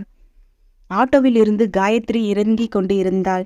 ஆரஞ்சு வண்ண பட்டு புடவை, தலை கொய்யாத அளவு மல்லிகைப்பூ, கையில் பிரசாத கூடை. ஆட்டோவுக்கு பணம் கொடுத்து அனுப்பிவிட்டு உள்ளே வந்தாள். குழந்தை முன்னால் ஓடினாள். ஏய் தர்ஷி, ஓடாத, விழுந்துடுவ. வேலைக்காரி காயத்ரியை எதிர்கொண்டாள். அம்மா, உங்களை பார்க்கறதுக்காக 2 பேர் வந்து காத்துட்டு இருக்காங்க. யாரு? எனக்கு தெரியலம்மா. யாருன்னு தெரியாமலேயே உள்ளே உட்காத்தி வச்சிடுறதா? வேலைக்காரியை மெல்லிய குரலில் கடிந்தபடி உள்ளே போனாள். ஸ்லிப்பரை உதறிவிட்டு சிட் அவுட்டுக்கு நுழைந்தாள். சத்யநாராயணன் காயத்ரியை ஆர்வமாக பார்க்க அவள் முகத்தில் எந்த ஒரு சலனமும் இல்லை. நிதானமான குரலில் கேட்டாள், யார் நீங்க? காயத்ரி, என்னை தெரியுதா? அவள் நெற்றி சுருங்கி தன்னுடைய பெரிய கண்கள் நிறைய ஆச்சரியப்பட்டாள். காயத்ரியா? யார் காயத்ரி? நீ நீ காயத்ரி தானே? Sorry, I am Varuna. நீங்க தப்பான அட்ரஸ்க்கு வந்திருக்கீங்கன்னு நினைக்கிறேன். No no, I am in the right place. நீ உன்னை வருணான்னு சொல்லிக்கலாம், பட் நீ வருணா கிடையாது, காயத்ரி. நீயும் நானும் ஸ்கூல் ஃபைனல் வரைக்கும் ஒன்றா படித்தோம். 2 நாளைக்கு முன்னாடி மெட்ராஸில் நீ ஊதுவத்தி பாக்கெட்டுகளை தூக்கிக்கிட்டு. Nonsense, stop it. யாரோ ஒரு காயத்ரி கிட்ட போய் பேச வேண்டியதை தேவையில்லாமல் என்கிட்ட பேசிக்கிட்டு இருக்கீங்க. இது யாரோட வீடுன்னு உங்களுக்கு தெரியுமா? சத்யநாராயணன் புன்னகைத்தான். காயத்ரி, நீ யாரை வேண்டுமானாலும் ஏமாத்திடலாம், பட் என்னை ஏமாற்ற முடியாது. என்னோட கண்களை நேருக்கு நேராக பார்த்து சொல்லு. காயத்ரி தன் இடக்கை ஆட்காட்டி விரலை சட்டென்று உயர்த்தினாள். இதோ பாருங்க, நீங்க 2 பேரும் பார்க்கறதுக்கு டீசெண்டா இருக்கீங்கன்ற ஒரே காரணத்துக்காக தான் மரியாதை கொடுத்து பேசுறேன். என்னோட கணவர் மட்டும் இப்போ இருந்தா நடக்கிற சம்பவங்களே வேற விதமா இருக்கும். நான் கெட் லாஸ்ட்னு சொல்றதுக்கு முன்னாடி நீங்களாகவே போங்க இங்கிருந்து. நீ உண்மையை சொல்லு, நாங்கள் வெளியே போயிடுறோம். அது வரைக்கும் இந்த இடத்தை விட்டு நகர போறதில்ல. சத்யநாராயணன் சொல்லி கொண்டு இருக்கும்போதே வாசலில் பைக் சத்தம் கேட்டது. திரும்பி பார்த்தான். வாசலில் பைக்கை நிறுத்திவிட்டு காக்கி யூனிஃபார்மில் அம்சவர்த்தனன் வந்து கொண்டு இருந்தான். அம்சவர்த்தனன் சற்றே வேக நடை போட்டு வீட்டுக்குள் நுழைந்தான். கிட்டத்தட்ட 6 அடி உயரம், ஒட்ட வெட்டின கிராப், மணி தேவார மீசை, இறுக்கி போன சதுர முகம், கண்ணில் கொஞ்சம் கோபம். என்ன வருணா, இங்க என்ன பிரச்சனை? எதுக்காக சண்டை? சத்தம் வீதிக்கு கேட்குது. பீடிட்ட கோபத்தோடு அவள் கணவனிடம் திரும்பினாள். என்னங்க, என்னோட பேர் என்ன? வருணா. இவங்க என்ன காயத்ரின்னு சொல்றாங்க. நான் ஏதோ குற்றம் பண்ணின மாதிரி போலீஸ் தோரணையில் விசாரணை பண்றாங்க. கொஞ்சம் என்னன்னு கேளுங்க. அம்சவர்த்தனின் பார்வை இப்போ ஒரு தீப்பொறி போல சத்யநாராயணன் கதிரேஷ் மேல் பாய்ந்தது. யாரா நீங்க? கதிரேஷ் கையமர்த்தினான். மரியாதை மரியாதை. உங்க மனைவியோட பேச்சு கேட்டு ரொம்ப எமோஷனலான வார்த்தையை கொட்டிட்டா பின்னாடி சாரி சொல்ல வேண்டியதா இருக்கும். வீட்டில் தனியாக இருக்கிற பொண்ணுக்கிட்ட வந்து தகராறு பண்ணுற உங்களுக்கு என்ன மரியாதை வேண்டி கிடக்கு? மிஸ்டர் ஹம்சவர்த்தன், நீங்கள் நினைக்கிற மாதிரி நாங்கள் ரவுடிகளோ தாதாக்களோ கிடையாது. உங்கள் மனைவி கிட்ட ஒரு என்கொயரி பண்ணுறதுக்காக வந்திருக்கோம். என்கொயரியா? Yes. Regarding with murders. Murders? Yes. நீங்கள் பேப்பரில் பார்த்துருக்கலாம். மெட்ராஸில் ஒரே நாளில் 3 மர்டர்ஸ். அந்த கொலை பண்ணினது காயத்ரின்ற பொண்ணு. அந்த காயத்ரி வேறு யாரும் கிடையாது, உங்கள் மனைவி தான். ஷீ இஸ் வருணா, காயத்ரி கிடையாது. மிஸ்டர் ஹம்சவர்த்தன், நான் மெட்ராஸில் ஒரு sub inspector. I am Kathiresh. See my identification card. சொல்லிக்கொண்டே கதிரேஷ் தன் ஷர்ட் பாக்கெட்டில் கையை நுழைத்து தன் உத்தியோக அட்டையை எடுத்து காட்டினான். ஹம்சவர்த்தன் அந்த உத்தியோக அட்டையை பார்த்து கொண்டு இருக்கும்போதே சத்யநாராயணனை காட்டியபடி சொன்னான். இவர் சத்யநாராயணன். காயத்ரியை ஸ்கூல் டேட்ஸில் இருந்தே இவருக்கு தெரியும். இருக்கட்டும், பட் நீங்கள் தேடிட்டு வந்தது என்னோட மனைவி வருணாவாக இருக்க முடியாது. ஒரே மாதிரியான உருவ ஒற்றுமை உங்களை குழப்பிருக்கு. சத்யநாராயணன் இப்போது தன்னுடைய பார்வையை கூர்த்தீட்டிக் கொண்டு காயத்ரியை பார்த்தான். 10 வினாடி உன்னிப்பான பார்வை. கதிரேஷ் அவனுடைய தோலை தொட்டான். அறையின் மூளையை நோக்கி கூட்டி போனான். என்ன சக்தி, இது காயத்ரி தானா? நோ டவுட், காயத்ரி தான். ஹம்சவர்த்தன் வருணான்னு சொல்கிறாரே, அவள் வருணா என்றதை ப்ரூவ் பண்ண சொல்லுவோம். எப்படி? வா பேசுவோம். உலோகமாய் இறுக்கி போயிருந்த முகத்தோடு நின்றிருந்த ஹம்சவர்த்தனுக்கு 2 பக்கமும் வந்து நின்றார்கள் சத்யநாராயணனும் கதிரேஷும். மிஸ்டர் ஹம்சவர்த்தன், இவங்க காயத்ரி கிடையாது, வருணான்னு சொல்கிறீங்க இல்லையா? ஆமாம். ஓகே, உங்களுக்கும் வருணாவுக்கும் எப்போ கல்யாணம் நடந்தது? 3 வருஷத்துக்கு முந்தி. கல்யாணம் எங்கே நடந்தது? இங்கே பசவன்குடியில் இருக்கிற சாரதாம்பாள் கோயிலில். கல்யாண இன்விடேஷன் இருக்கா? இன்விடேஷன் எதுவும் பிரிண்ட் பண்ணல. அது திடீர்னு முடிவு எடுத்து ஒரே நாளில் பண்ணிக்கிட்ட கல்யாணம். உங்கள் கூட யார் வரலையா? வரல. லவ்வர்ஸாக இருந்த நாங்கள் கல்யாணம் பண்ணிக்க முடிவெடுத்து கல்யாணம் பண்ணிக்கிட்டோம். வருணாவுக்கு அப்பா அம்மா யாரும் கிடையாது. சின்ன வயசுலேயே அப்பா அம்மாவை இழந்துட்டா வருணா. வளர்த்தது அவளுடைய சித்தப்பா தான். அவரும் இப்போ உயிரோட இல்லை. வருணாவோட சொந்த ஊர் எது? ஜோலார்பேட்டைக்கு பக்கத்தில் ஒரு கிராமம். கிராமத்தோட பேர் பூமணி. அம்மா அப்பாவோட பேர்? அம்மா பேர் கோவிந்தராஜ், அப்பா பேர் ருக்மணி. அவங்க இறக்கும்போது வருணாவுக்கு எத்தனை வயசு? 8 வயசு. வருணாவோட அப்பாவும் அம்மாவும் எப்படி இறந்தாங்க? அது வரைக்கும் மௌனமாக இருந்த வருணா இப்பொழுது கோபமாக குறுக்கிட்டாள். அப்பாவுக்கு ஹார்ட் அட்டாக். அப்பா இருந்த அதிர்ச்சியை தாங்கிக்க முடியாத அம்மா பிறகு 1 மாதத்துக்குள்ளேயே படுத்த படுக்கையாகி இறந்து போயிட்டாங்க. நான் சொன்னது உங்களுக்கு சந்தேகம் இருந்தா பூமணி கிராமத்துக்கு போங்க. அந்த கிராமத்தில் மீறி போனால் 150 குடித்தனம் இருக்கும். இங்கே யார்கிட்ட வேணும்னாலும் விசாரணை பண்ணிக்கலாம். அதுக்கப்புறம் உங்கள் சித்தப்பா வளர்த்தாரா? ஆமாம். அவருக்கு எங்கே வீடு? அதே பூமணி கிராமத்தில். சித்தப்பா பேர் பூபதி. நீங்கள் எந்த ஸ்கூலில் படிச்சிங்க? பூமணி கிராமத்து ஸ்கூலில் 8வது வரைக்கும் படித்தேன். அதுக்கப்புறம் படிக்க விருப்பம் இல்லை, அதனால ஸ்கூலுக்கு போகலை. சித்தப்பாவும் பெங்களூருக்கு என்னை கூட்டிகிட்டு வந்துட்டாரு. பெங்களூரில் சித்தப்பா எங்கே இருக்காரு? கங்காவதி காலனி. அது எங்கே இருக்குது? அரிசி கடை ரோட்டில். சித்தப்பா எப்போ இருந்தார்? எங்கள் கல்யாணத்துக்கு முன்னாடியே இருந்துட்டார். சத்யநாராயணன் திகைப்பாய் அவளையே பார்த்தான். நீங்கள் சொல்கிறதையெல்லாம் கேட்கும்போது எனக்கு பிரமிப்பாக இருக்குது. நான் போய் சொல்கிறதா நீங்கள் நினைக்கிறீங்களா? நீங்கள் அப்படி நினைச்சா உடனடியாக கிராஸ் செக் பண்ணிக்கலாம். என்கிட்ட எந்த ஒளிவு மறைவும் கிடையாது. என்னோட கணவரும் ஒரு போலீஸ் அதிகாரி தான். அவர் பொய் சொல்ல வேண்டிய அவசியம் இல்லை. நானும் பொய் சொல்ல வேண்டிய அவசியம் இல்லை. என்னை மாதிரியே காயத்ரின்ற ஒரு பெண்ணு இருக்காங்கன்றத நினைக்கும்போது பயமாகவும் இருக்குது, அதே நேரத்தில் த்ரில்லாகவும் இருக்குது. சினிமாவில் தான் டூயல் ரோல் வரும், அப்படியெல்லாம் நடக்குமான்னு யோசிப்பேன். இன்னைக்கு எனக்கே அந்த அனுபவம் கிடைச்சிருக்கு. நீங்கள் சொல்கிற அந்த காயத்ரியோட ஃபோட்டோ உங்ககிட்ட இருக்கா? இல்லை. நீங்களும் அந்த பொண்ணு ஒன்றா படித்தவங்களா? ஆமாம். அப்படின்னா காயத்ரியோட அப்பா அம்மா யாருன்னு உங்களுக்கு தெரிஞ்சிருக்குமே. போய் பார்த்தேன். அவங்க என்ன சொன்னாங்க? அவங்க சொல்கிற கதை வேறு விதமாக இருக்குது. காயத்ரி நெல்சன் என்கிற ஒரு இளைஞனை காதலிச்சதாகவும் அவனை கல்யாணம் பண்ணிக்கிறதுக்காக ஊரை விட்டு ஓடி போயிட்டதாகவும் சொன்னாங்க. இத்தனை நாள் வரைக்கும் காயத்ரி உயிரோடு இல்லைன்னு நினச்சிட்டு அவளோட ஃபோட்டோக்கு மாலை போயிட்டு வச்சுருந்தாங்க. நான் போய் காயத்ரி உயிரோடு இருக்கான்றத சொன்னதும் அவங்க சந்தோஷப்பட்டு காயத்ரி உடனடியாக பார்க்கணுன்னு துடிச்சாங்க. அம்சவர்த்தன் தன் மனைவியிடம் ஒரு சின்ன சிரிப்போடு திரும்பினான். வருணா, உன்னை மாதிரியே யாரோ ஒரு பெண்ணு இருக்க போய் தான் இவங்க டிபார்ட்மெண்ட்டில் இருந்து வந்திருக்காங்க. சினிமாவில் வர மாதிரி உன்னோட அம்மாவுக்கு இரட்டை குழந்தை எதனாவது பிறந்து அதில் ஒரு குழந்தை வேற எங்கேயாவது வளர்ந்துருக்குமா? அவள் தீர்க்கமாய் தலையாட்டினாள். அப்படி ஒரு அபத்தமெல்லாம் நடக்க வாய்ப்பே இல்லை. எனக்கு தெரிஞ்சு என்னோட அம்மாவுக்கு நான் ஒரே பொண்ணு தான். அம்சவர்த்தன் சத்யநாராயணனையும் கதிரேஷையும் ஏறிட்டான். ஒரே உருவத்தில் 2 பேர் இருக்கிறது சாத்தியமான ஒன்று. என்னோட மனைவி வருணா இங்கே தேடி வந்த காயத்ரி மாதிரியே இருக்கிறது அவளுடைய குற்றம் கிடையாது. 3 கொலைகள் நடந்த மெட்ராஸ்லேயே உங்கள் என்கொயரி நடத்திருந்தா இந்நேரம் காயத்ரி உங்களுக்கு கிடைச்சிருப்பா. மிஸ்டர் அம்சவர்த்தன், நான் உடனடியாக கோயம்புத்தூர்லேருந்து பெங்களூருக்கு புறப்பட்டு வரத்துக்கு காரணங்கள் 2. ஒரு காரணம் காயத்ரி இந்த அட்ரஸில் இருக்கிறதா தகவல்.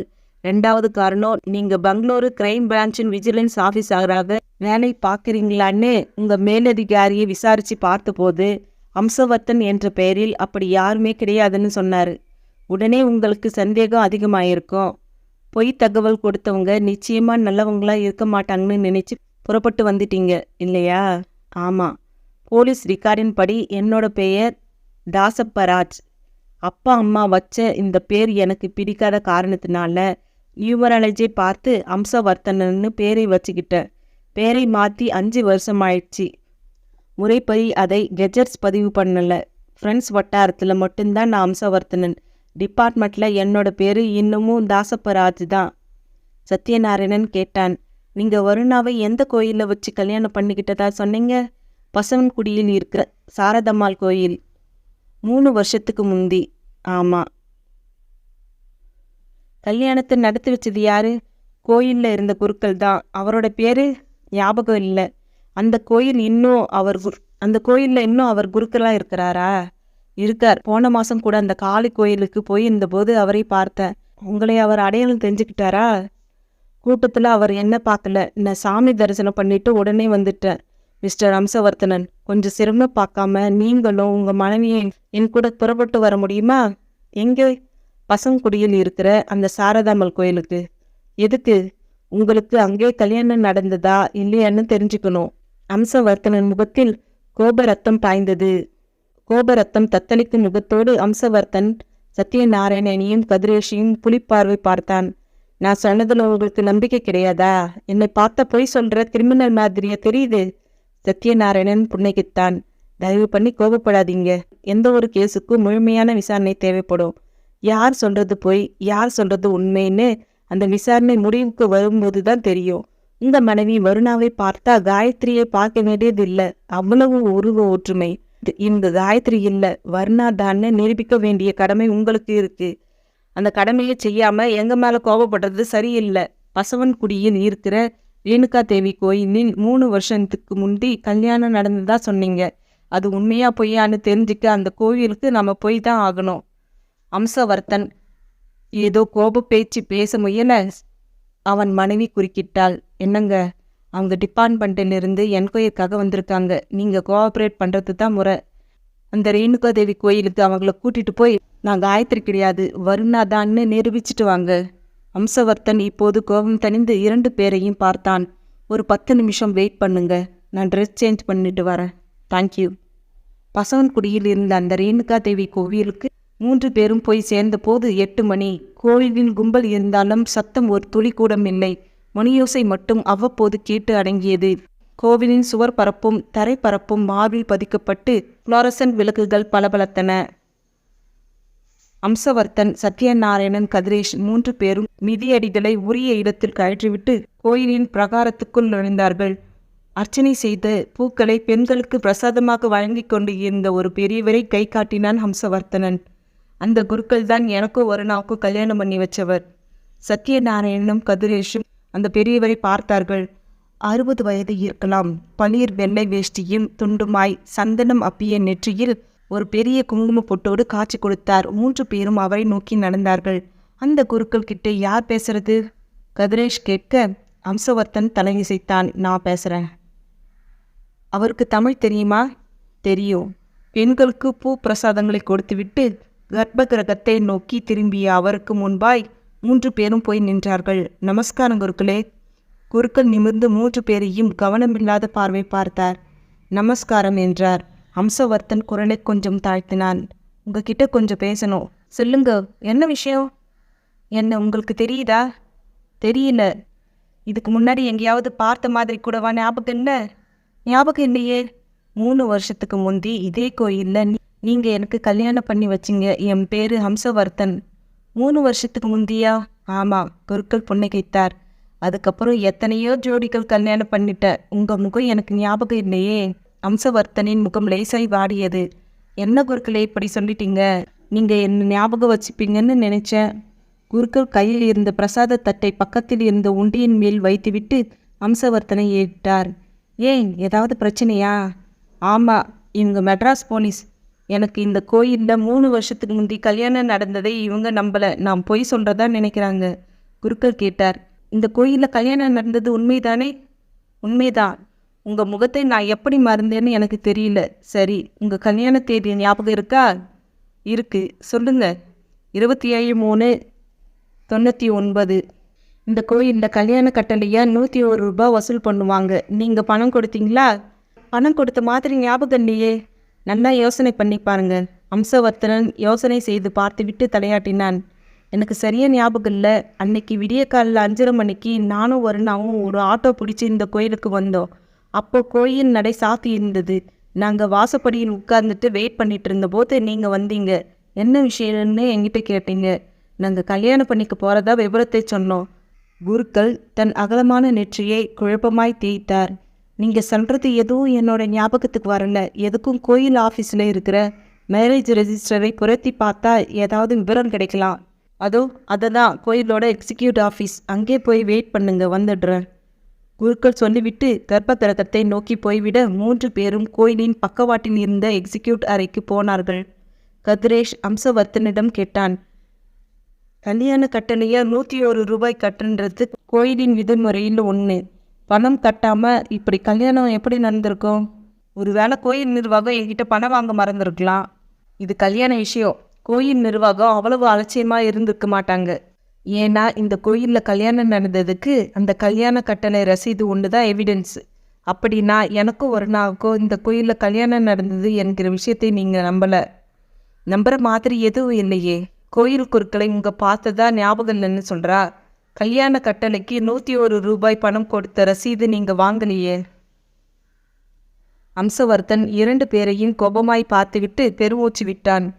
எனக்கும் வருணாவுக்கும் இந்த கோவிலில் தான் கல்யாணம் நடந்துச்சுன்னு ஒரே சாட்சி அம்பாள் ரேணுகா தேவி தான். அந்த தெய்வத்துக்கு உண்மை தெரிஞ்சா போதும். மிஸ்டர் அம்சவர்த்தனன், நீங்கள் என் மேலே வருத்தப்படாதீங்க. எந்த பிரயோஜனமும் இல்லை. இது முழுக்க முழுக்க 3 கொலைகள் பற்றின டிபார்ட்மெண்ட் என்கொயரி. உங்கள் மேலே எங்களுக்கு எந்த விதமான தனிப்பட்ட பகையோ பழிவாங்கும் உணர்வோ கிடையாது.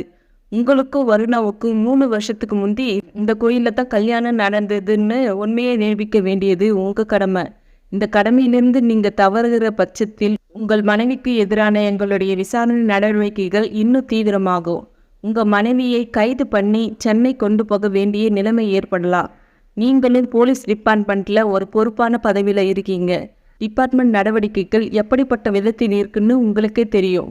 கதிரேஷ் சொல்லி கொண்டு இருக்கும்போதே கோயில் குருக்கள் அலுவலகத்துக்குள் நுழைந்தார். உள்ளே வந்து உட்காருங்க.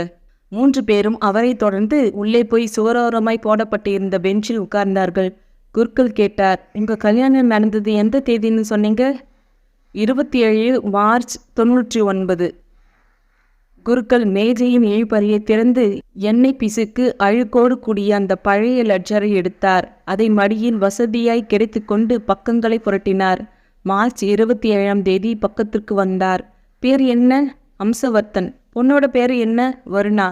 இருக்கேன். குருக்கள் நிமிர்ந்தார். அந்த தேதியில் கல்யாணம் நடந்திருக்கே, இதோ 101 ரூபாய் கொடுத்து வாங்கின கல்யாண கட்டளை ரசீது இருக்கேன். லெட்ஜரை கதிரேஷிடம் கொடுத்தார். 27/3/99 தேதியிட்ட அந்த பக்கத்தில் மணமக்கள் அம்சவர்த்தன் வருணா என்ற ஸ்கெட்ச் பேனாவில் கொட்டை கொட்டையாக எழுதப்பட்டது தெரிந்தது. அதே பக்கத்தில் இளஞ்சிவப்பு வண்ணத்தில் 101 ரூபாய்க்கான கல்யாண கட்டளை ரசீது ஸ்டாப்லர் பின்னால் இணைக்கப்பட்டிருந்தது. ரசீதுக்கு பின்னால் வருணா கையெழுத்து போட்டு இருந்தால். அம்சவர்த்தனன் முகம் பவுடர் பூசிக்கொண்டது மாதிரி சந்தோஷத்தில் பளபளத்தது. எனக்கும் வருணாக்கும் இந்த கோயிலில் தான் கல்யாணம் நடந்தது. இப்பயாவது ஒத்துக்கிறீங்களா? வேணும்னா இந்த கல்யாண கட்டண ரசீதை ஜெராக்ஸ் எடுத்துக்கிட்டு போய் உங்கள் டிபார்ட்மெண்ட்டில் காட்டுங்க. குருக்களே, அந்த ரசீதை கொடுங்க. குருக்கள் அந்த ரசீதை லெட்ஜரிலிருந்து பிரித்து எடுத்து கதிரேஷிடம் நீட்டினார். கோயில் வாசலிலேயே ஜெராக்ஸ் இருக்கு, வாங்கி கொண்டு கதிரேஷும் சத்யநாராயணனும் எழுந்தார்கள். முகங்கள் மாறி இருந்தன. என்ன சக்தி இப்படி ஆயிடுச்சு? இவ காயத்ரி கிடையாது போல இருக்கே. நம்ம தப்பான திசையில் பயணிச்சுட்டு இருக்கணும்னு நினைக்கிறேன். இல்லை கதிரேஷ், நாம் பயணிக்கிற திசை சரியான திசை தான். நீ என்ன சொல்கிற சக்தி? இவ வருணா கிடையாது, காயத்ரி தான். எப்படி ப்ரூஃப் பண்ண போகிறோம்? இப்படி தன் இடது கை கட்ட விரலை உயர்த்தி காட்டினான் சத்யநாராயணன். கதவுக்கு வெளியே நின்று இருந்த வருணாவையும் ஹம்சவர்த்தனையும் பார்வையில் வாங்கிய சத்யநாராயணன், கதிரேஷ், ஃபாரன்சிக் ஆஃபீஸர் குருநாதன் 3 பேரும் ஸ்லோ மோஷனில் ஒருவரை ஒருவர் பார்த்து கொண்டார்கள். அம்சவர்த்தன் புன்னகைத்தான். என்னையும் வருணாவையும் நீங்கள் எதிர்பார்த்திருக்க மாட்டீங்க. யாரோ ஒரு காயத்ரி செஞ்ச 3 கொலைகளுக்கு என்னோட மனைவி வருணாவை காரணம் காட்டி ஃபிங்கர் பிரிண்ட்ஸ் வரைக்கும் விவகாரத்தை கொண்டு வந்துட்டீங்க. உண்மையான குற்றவாளியை விட்டுட்டு உடனே கைக்கு யார் கிடைச்சாங்களோ அவங்கள குற்றவாளியாக நினைக்கிறது போலீஸ் டிபார்ட்மெண்ட்டோட வேலை. நான் அதே டிபார்ட்மெண்ட்டில் இருக்கிறதால எனக்கு எல்லாம் தெரியும். 3 கொலைகள் நடந்த இடத்திலிருந்து ஃபிங்கர் பிரிண்ட்ஸ் கலெக்ட் பண்ணியிருக்கீங்க. அதை இன்னைக்கு பெங்களூர் ஃபாரன்சிக்கில் வச்சு என் மனைவி வருணாவோட ஃபிங்கர் பிரிண்ட்டை கம்பேர் பண்ண போகிறீங்க இல்லையா? ஆமாம், ஒரு சின்ன ரெக்வஸ்ட். என்ன? ஃபாரன்சிக் பற்றியும் ஃபிங்கர் பிரிண்ட்ஸ் பற்றியும் எனக்கு கொஞ்சம் தெரியும். நீங்கள் என்னோட மனைவி வருணாவின் கைரேகை பதிவுகளை கம்பேர் பண்ணும்போது நானும் உங்கள் கூட இருப்பேன். கைரேகைகள் ஒத்துப்போனால் நீங்கள் உடனடியாக வருணாவை கைது பண்ணி மெட்ராஸ்க்கு கொண்டு போயிடலாம். கைரேகைகள் ஒத்து போகாத பட்சத்தில் கோபமாய் பேச முயன்ற அம்சவர்த்தனை கையமர்த்தினான் சத்யநாராயணன். நாங்கள் உங்கள் கிட்டையும் உங்கள் மனைவி வருணா கிட்டையும் மன்னிப்பு கேட்டுட்டு மெட்ராஸ்க்கு கிளம்புறோம். அதுக்கப்புறம் போலீஸ் டார்ச்சர் இருக்காது. மேற்கொண்டு எந்த விசாரணையும் இருக்காது. நம்பலாமா? தாராளமாக நம்பலாம். கர்நாடக ஃபாரன்சிக் கேந்திரா ஒரு பிரிட்டிஷ் காலத்திய செங்காவி கட்டிடத்தில் இடம் பிடித்திருந்தது. நீளமான கடப்பைக்கல் வராண்டாவில் 2 புறமும் அறைகள். கண்ணாடி தடுப்புக்கு நடுவில் குனிந்த தலை நிமிராமல் நிறைய பேர் வேலை பார்த்து கொண்டிருந்தார்கள். வீசிய காற்றில் லேசாய் அமில நெடி. ஃபிங்கர் பிரிண்ட்ஸ் பிரிசர்வேஷன் என்ற முகப்பில் எழுதப்பட்ட அறைக்கதவு திறந்து கொண்டு ஃபாரன்சிக் சீப் குருநாதன் முதல் நபராய் உள்ளே வந்தார். தொடர்ந்து சத்யநாராயணன், கதிரேஷ், அம்சவர்த்தன், வருணா 4 பேரும் வந்தார்கள். ஃபைலை ஒன்று புரட்டி பார்த்து கொண்டு இருந்த ஃபாரன்சிக் சீஃப் ஆஃபீஸர் ரங்கப்பா நிமிர்ந்து பார்த்து புன்னகைத்தார். கன்னடம் தமிழ் கலந்து பேசினார். உங்களுக்குத்தான் காத்துக்கிட்டு இருக்க. இந்த ஃபிங்கர் பிரிண்ட்ஸ் கம்பாரிசன் வேலை முடிஞ்சதும் நான் வேற ஒரு மர்டர் விஷயமா தார்வார் வெல்லும் போகணும். Please take your seats. Gangappa நாற்காலியை காட்டினார். குருநாதன் ஒரு நாற்காலியை ஆக்கிரமித்து கொண்டே சொன்னார், இவர் மிஸ்டர் கதிரேஷ், இவர் மிஸ்டர் சத்யநாராயணன். 2 பேரும் மெட்ராஸிலிருந்து வந்திருக்காங்க. She is Varuna. இவர் வருணாவோட ஹஸ்பண்ட் மிஸ்டர் ஹன்சவர்தனன். மிஸ்ஸஸ்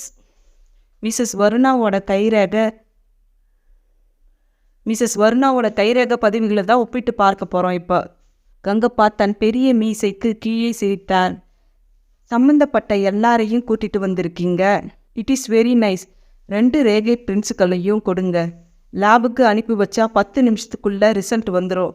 குருநாதன் தன் கையில் வைத்திருந்த 2 ஃபைல்களையும் கங்கப்பாவிடம் நீட்ட அவர் வாங்கி பார்த்துவிட்டு தனக்கு முன்னால் இருந்த இன்டர்காமில் ஒரு பட்டனை தட்டிவிட்டு கன்னடத்தில் பேசினார்.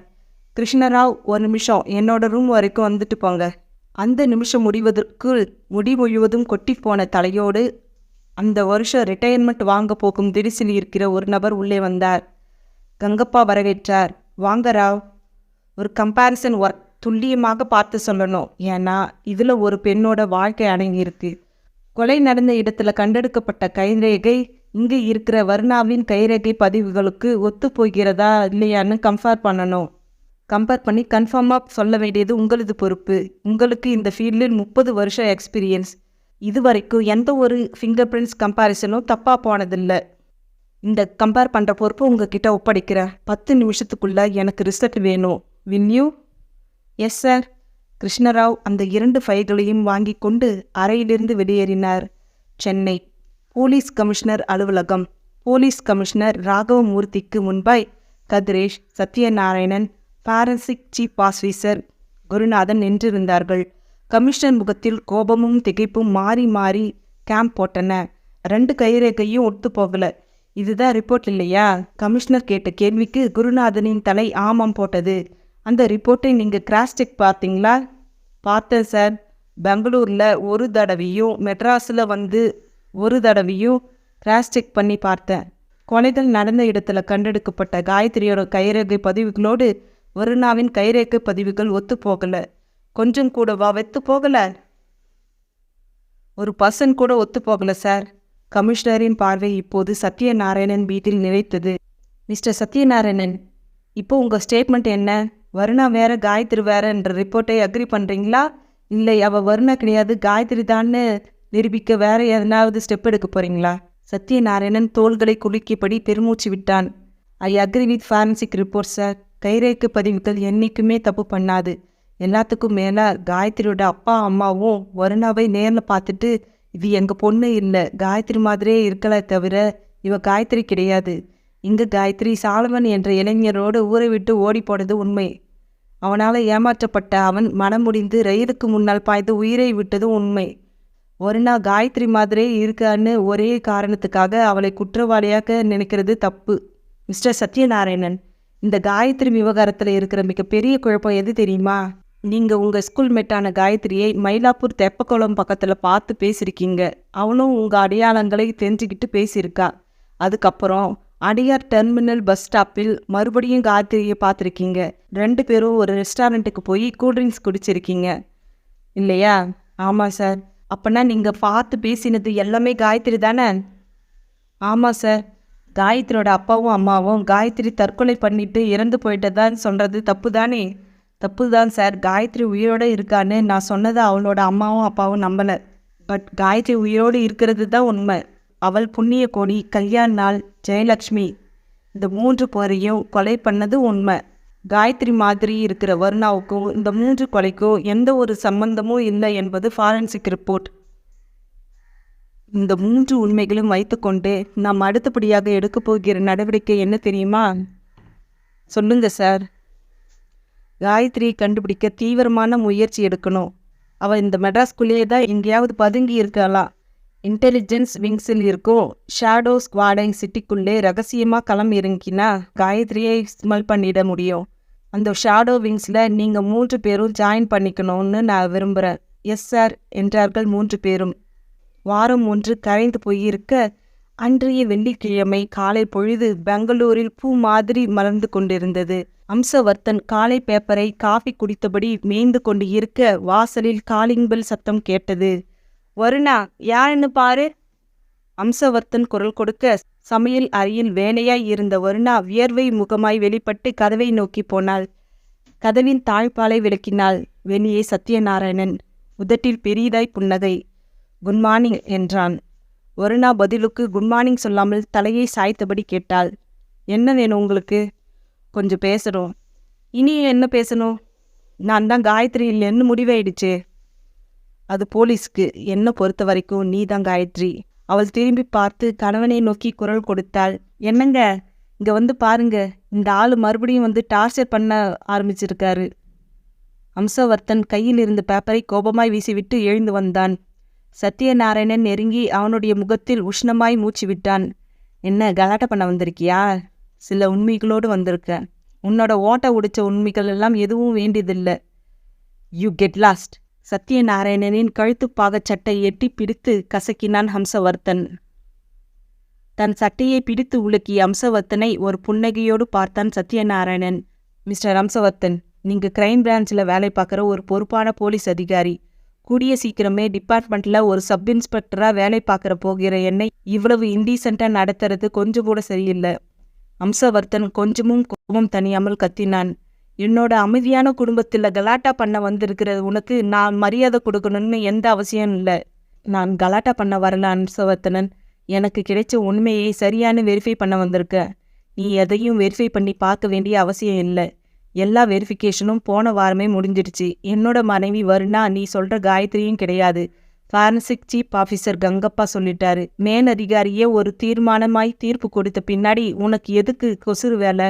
அவருக்கு உண்மை தெரியாததுனால அப்படி சொல்லிட்டார். உண்மை தெரிஞ்ச என்னால் ஏற்றுக்க முடியாதே. அது வரைக்கும் ஒன்றும் பேசாமல் மௌனமாய் இருந்த வருணா தன் கணவனை ஏறிட்டாள். என்னங்க, இந்த ஆள் ஏதோ உண்மைன்னு உளறா. அது என்னன்னு கேளுங்க. எதுக்கு கேட்கணும்? அவர் என்ன சொல்கிறாருன்னு கேட்டு பார்க்கலாமே. அம்சவர்த்தன் சத்யநாராயணனை விட்டு விலகி வியர்த்த முகத்தை துடைத்து கொண்டு அங்கிருந்த நாற்காலியில் உட்கார்ந்தபடியே கேட்டான். என்ன உண்மை சொல்லு. நான் இப்படி பக்கத்தில் நாற்காலியில் உட்காரலாமா? சத்யநாராயணன் பக்கத்து நாற்காலிக்கு தன்னை கொடுத்தபடி தன் பேண்ட் பாக்கெட்டில் கையை நுழைத்து அந்த பாலித்தீன் உரையை எடுத்தான். அந்த உரையை பிரித்து உள்ளே இருந்த மெலிதான இளஞ்சிவப்பு நிறத்தில் இருந்த கிளவுஸை உருவி அம்சவர்த்தனின் முகத்துக்கு நேரே காட்டினான். இது என்னன்னு தெரியுதா அம்சவர்த்தன்? அம்சவர்த்தன், வருணா இரண்டு பேரின் முகங்களும் லேசாக மாறியது. இருவரும் ஒருவரை ஒருவர் பார்த்து கொண்டார்கள். சத்யநாராயணன் புன்னகைத்தான். சொல்லுங்க அம்சவர்த்தன், இது என்ன? இது ஏதோ க்ளவுஸ் மாதிரி தெரியுது. யூ ஆர் கரெக்ட், இது க்ளவுஸ் தான்.